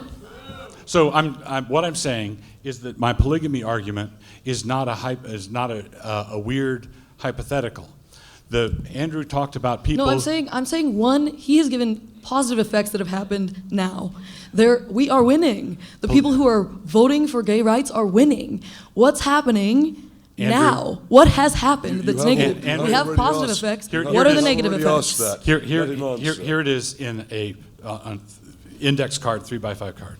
Andrew has granted that polygamy in society is destructive. Correct? How does homosexuality affect you negatively? Please let him answer. Andrew has granted that the presence of polygamy in society is a destructive influence. we have a short attention span generation here. That was my first sentence. I sometimes have answers that involve more than one sentence. All right, now, but I'll give you the first one again since you weren't listening to it very carefully. Andrew has granted that the presence of polygamy in society is destructive to society. I believe that we have every reason to believe that advocates of polygamy, whether they're fundamentalist Mormons or immigrant Muslim men who want to bring all their wives and not just one of them, will use the argumentation and the diversity tolerance mantra as a way of advancing their polygamy argument, and that task will be a lot easier for them with the gays having done what they did than that task would have been 25 years ago before this whole gay marriage thing started. So if polygamists showed up 25 years ago and said, I want my marriage, my polygamous marriage recognized, and I want Sharia law to be established, and I want all these things. Moderator, he's not answering the question. Please. Okay. Just, what have you seen already that's happened? You are almost the last. This lady wants to ask a question, but you can't do it until you. So you can't do it. You can't do it. Oh. Andrew and I agree that polygamy is bad. This greases the skids for polygamy. Andrew, do you want to say anything about that, or shall we move to the last question? I will just promise you that if that ever does come up, I will be in the forefront of those opposing it. And I will make the arguments based on civil arguments about the negative consequences to society as a whole, not invoke some deus ex machina, literally, to end the argument. And that you cannot provide an answer to the question of why this will be bad for society except some nebulous future hypothetical that shows currently no sign of any support, which the gay movement actually opposes, seems to me to be a very weak strand on which to base your case. And I don't care. I don't care if the gay movement opposes it. The polygamy movement does not oppose it. Let me ask you this question. Do you regard Newt Gingrich as a polygamist? Serial polygamist, yes. Okay. All right. I think it's time. This is the last question. I actually have two questions for both of you. And Mr. Sullivan, you said that you grew up in Catholic family, and I know it's been hard, knowing that you were gay and since you were a child. So how did you overcome that with your family? And then for next question for Mr. Wilson, imagine if you found out that your son is gay, and what would you do? What would you reject your own son? Thank you. Well, I will tell you. I asked my mom and dad. I wanted to see them together. It's a rare thing. Most families you talk to mom and she tells dad. Anyway, they sat them down. I sat them both down. And I said, Mom and Dad, look, I have something to tell you. And my mother said, what? And I said, I'm gay. She said, what does that mean? I said, I'm gay. I'm a homosexual. And she said, oh my God, I'd better go make a cup of tea. The perfect English response. When Hitler's bombing you, make tea. My father, who is the captain of the town rugby team, captain of his high school rugby team, the jockiest of jocks, the manliest of men, whom I had never seen cry in his entire life, suddenly bent double and started to sob. It floored me. And I said to him the only thing I could say, Daddy, why are you crying? Don't cry. I'm finally, I'm happy. I can be myself now. I'm doing fine. And he kept crying. Now this was unprecedented. And finally I said, well, can you tell me why you're crying so I can answer your question, Dad? And he said words that I will never forget. I'm crying, he said, because of all the things you must have gone through when you were growing up and I never did anything to help you. And you think that isn't love?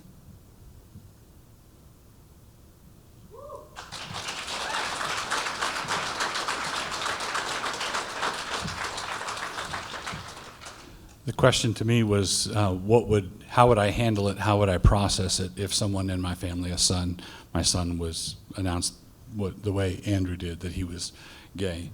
God has blessed me with an extraordinary family, and I'm very grateful that I'm in a very tight family, and we all love each other, and it's just wonderful. One of the reasons it's wonderful is that everybody in our family is committed to an authority outside our household. That authority is deeper, richer, more important than we are.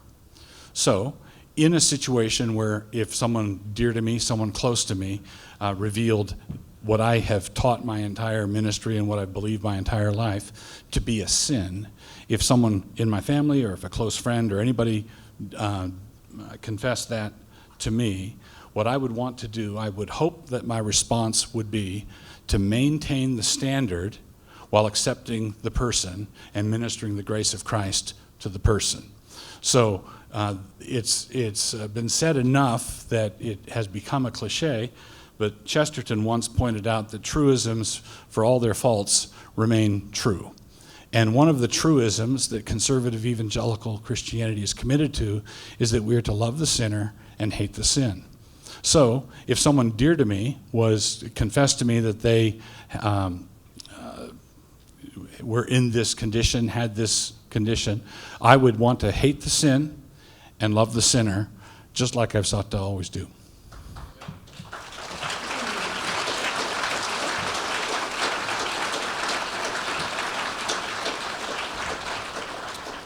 What if he said, I'm gay and I've never had any sex with any other man? What sin did he commit? I don't believe that homosexual orientation is a sin. At that point, I think I would like to move to closing remarks. And Andrew, you have 5 minutes, please, to sum up your case. Yeah. I won't take 5 minutes, because I think I've made my case for good or ill. So I'll just read you something. It was written by Hannah Arendt, who was a controversial person in her time, especially on the left. And I wish I could find it. Here it is. It was written in 1959. And it was during a big debate in the civil rights movement about whether they should focus on striking down the miscegenation laws, the anti-miscegenation laws, or whether they should be focused on things like segregation in high schools or discrimination in public accommodations. And the overwhelming majority said no, public accommodations, school segregation, because you can't touch the marriage thing. And actually, of course, we know that a lot of racism and a lot of the foundations of slavery were based on the terror of a black man having sex with a white woman. That is the profound, deep panic among white Southerners in those days, and I would add, today as well, because it would destroy their understanding of what it is to be an American. I think the reason that Barack Obama, who, if you judge, in my view, I don't want to digress actually, but I think one of the reasons he enrages so many people is not that he's a black president, is that he is a president who is both black and white. But I believe that humanity, in the arc of history, and I'm not, I have to say, I was flattered, I'm not actually on the forefront of change. As I say, I'm a federalist. I'm happy to allow you to have your right for a while. I want the process to take place, which is not a progressive. It is a moderate conservative who wants to change. And what I would say is that when a group in society emerges, when we see them there, when they exist, the real conservative doesn't deny that existence. The real conservative looks at the reality and says, How do we integrate this new phenomenon so that we can integrate it and make our society less different than it was before? In other words, as Burke would put it, sometimes you have to change something for it to remain the same. As I said to the Congress, who are we gays? We are your sons and daughters. We're your brothers and your sisters. We're in your families somewhere. We are absolutely present. And we are asking to be brought in. We are asking to come home. We were born at home, and then the knowledge of our sexual orientations often forced us away from it. And we're asking to come back. We're asking to be part of the family without sacrificing our need and our right to love and be loved by another human being. Hannah Arendt wrote the following: "The right to marry whoever one wishes is an elementary human right compared to which the right to attend an integrated school, the right to sit where one pleases on a bus, the right to go into any hotel or recreation area or place of amusement, regardless of one's skin or color or race, are minor indeed. Even political rights, like the right to vote, and nearly all other rights enumerated in the Constitution, are secondary to the inalienable human rights to life, liberty, and the pursuit of happiness, proclaimed in the Declaration of Independence. And to this category, the right to home and marriage unquestionably belongs." What I want to ask every American here today, have any of you, heterosexuals who are here today, ever believed that the right enshrined in the Declaration of Independence to the pursuit of happiness would not include the right to marry the person you love? This is an American cause. It's a human cause. And America started this movement, and it will finish it.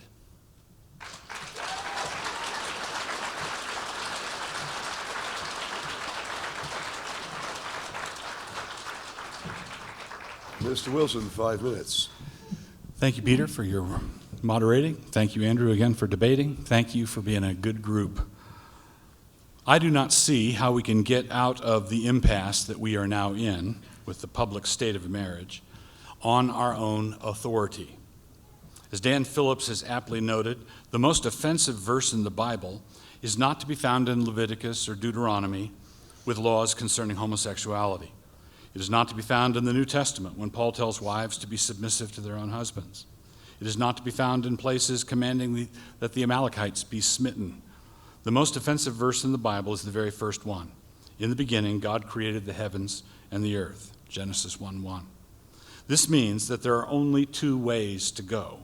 We can work to discover the meaning of the world around us, a meaning embedded there by God, or we can rebel against that meaning and seek to roll our own. Once we have rolled it, we nearly always try to smoke it, which is the problem. Although there are constituent elements of marriage that contributors to this book that Andrew edited testify to, very ably, I think, more is going on with marriage than just issues of procreation or companionship. God decided to imprint his image in the world in this particular way. So God created man in his own image. In the image of God, he created him. Male and female, he created them. Genesis 1:27. This is in the first chapter of the Bible. In the third chapter of Scripture, the image of God rebelled against its triune archetype, and our race fell into sin and rebellion. All our sexual confusions date from that point, many heterosexual confusions included. But God promised, also in the third chapter, that he would send someone who would crush the serpent's head, and so the long history began of looking for the Messiah to come. When he arrived, he was revealed to us in his character of a bridegroom, one who had come searching for his lost bride. He won that bride through his death and resurrection. death on the cross and resurrection from the grave. So the first marital statement about God's image, defaced by our sin, was not abandoned by God. Rather, he determined to restore it through a much more glorious marital image, that of Christ and the church. Every marriage is therefore a proclamation of the gospel. When marriages go wrong, or blow up, or go cold, what this is the marital equivalent of false teaching. When they are radically redefined, as I believe same-sex marriage seeks to do, it is again false teaching about the gospel, what the image of God is, and what God intends to do to restore the image of God. Now, things have gotten bad enough in the hetero world that one might be forgiven for thinking that this is a sermonic form that has lost its usefulness. If marriage is preaching the gospel, then perhaps this sermonic form has lost its usefulness. But I don't think so. I think we have to guard against further erosions while confessing that we are only in this position because our very obvious need for a Savior. We need a Savior. We need forgiveness. Relationships are characterized by accusation, condemnation, infidelity, straying, pettiness. We're sinful. And the sins that we have, the sins that we display, come in all sorts of shapes and forms. And sin disrupts relationships. I think we ought to think of sin the way we ought to think of poisonous snake. The Bible teaches us to think in these terms. God promises that he's going to crush the serpent's head, and he does it by means of a marriage. He does it by means of the bridegroom and the bride. So consequently, for a Christian, when someone says, hey, let's redefine marriage, it's not just, other people are doing something that we're not used to. We believe that at the very center of the restoration of humanity, at the center of the rebuilding of the human race, which is what Jesus came to do, and which includes the public square. As it was made evident earlier, I'm not a secularist. I believe that we have to acknowledge God and acknowledge Jesus, and if we don't do that, I think we're going to be found spiraling ever downward, circling the drain. I believe that we need deliverance. I believe that we need forgiveness. I believe that we need, all of us, heterosexuals and homosexuals alike, we need to be cleansed by the blood of Jesus Christ, and I think that that is a public fact. Thank you.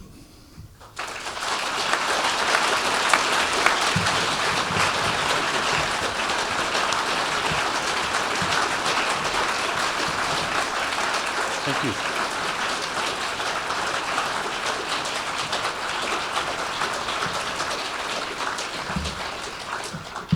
Can't go quite yet. It is one of the unacknowledged glories of our free civilization that two opponents can engage with such passion, eloquence, conviction, and power without becoming enemies. And I think we should all be extremely proud of the way in which we have taken part in an event of such very high quality and democratic purpose. I would like you now to set the seal upon that by voting either for or against the motion. As I said earlier, there will not be any abstentions. I feel that the moment has come for you to say clearly which side you take. The motion, again, is civil marriage for same-sex couples is good for society. All those in favor of that proposition, please raise your hands. You can shout as well as if you like, but it won't increase the number of votes. All those against the proposition, please raise your hands. I believe that is clearly lost. Thank you, gentlemen, both very much indeed. I've hugely enjoyed it, and I think we should all applaud them.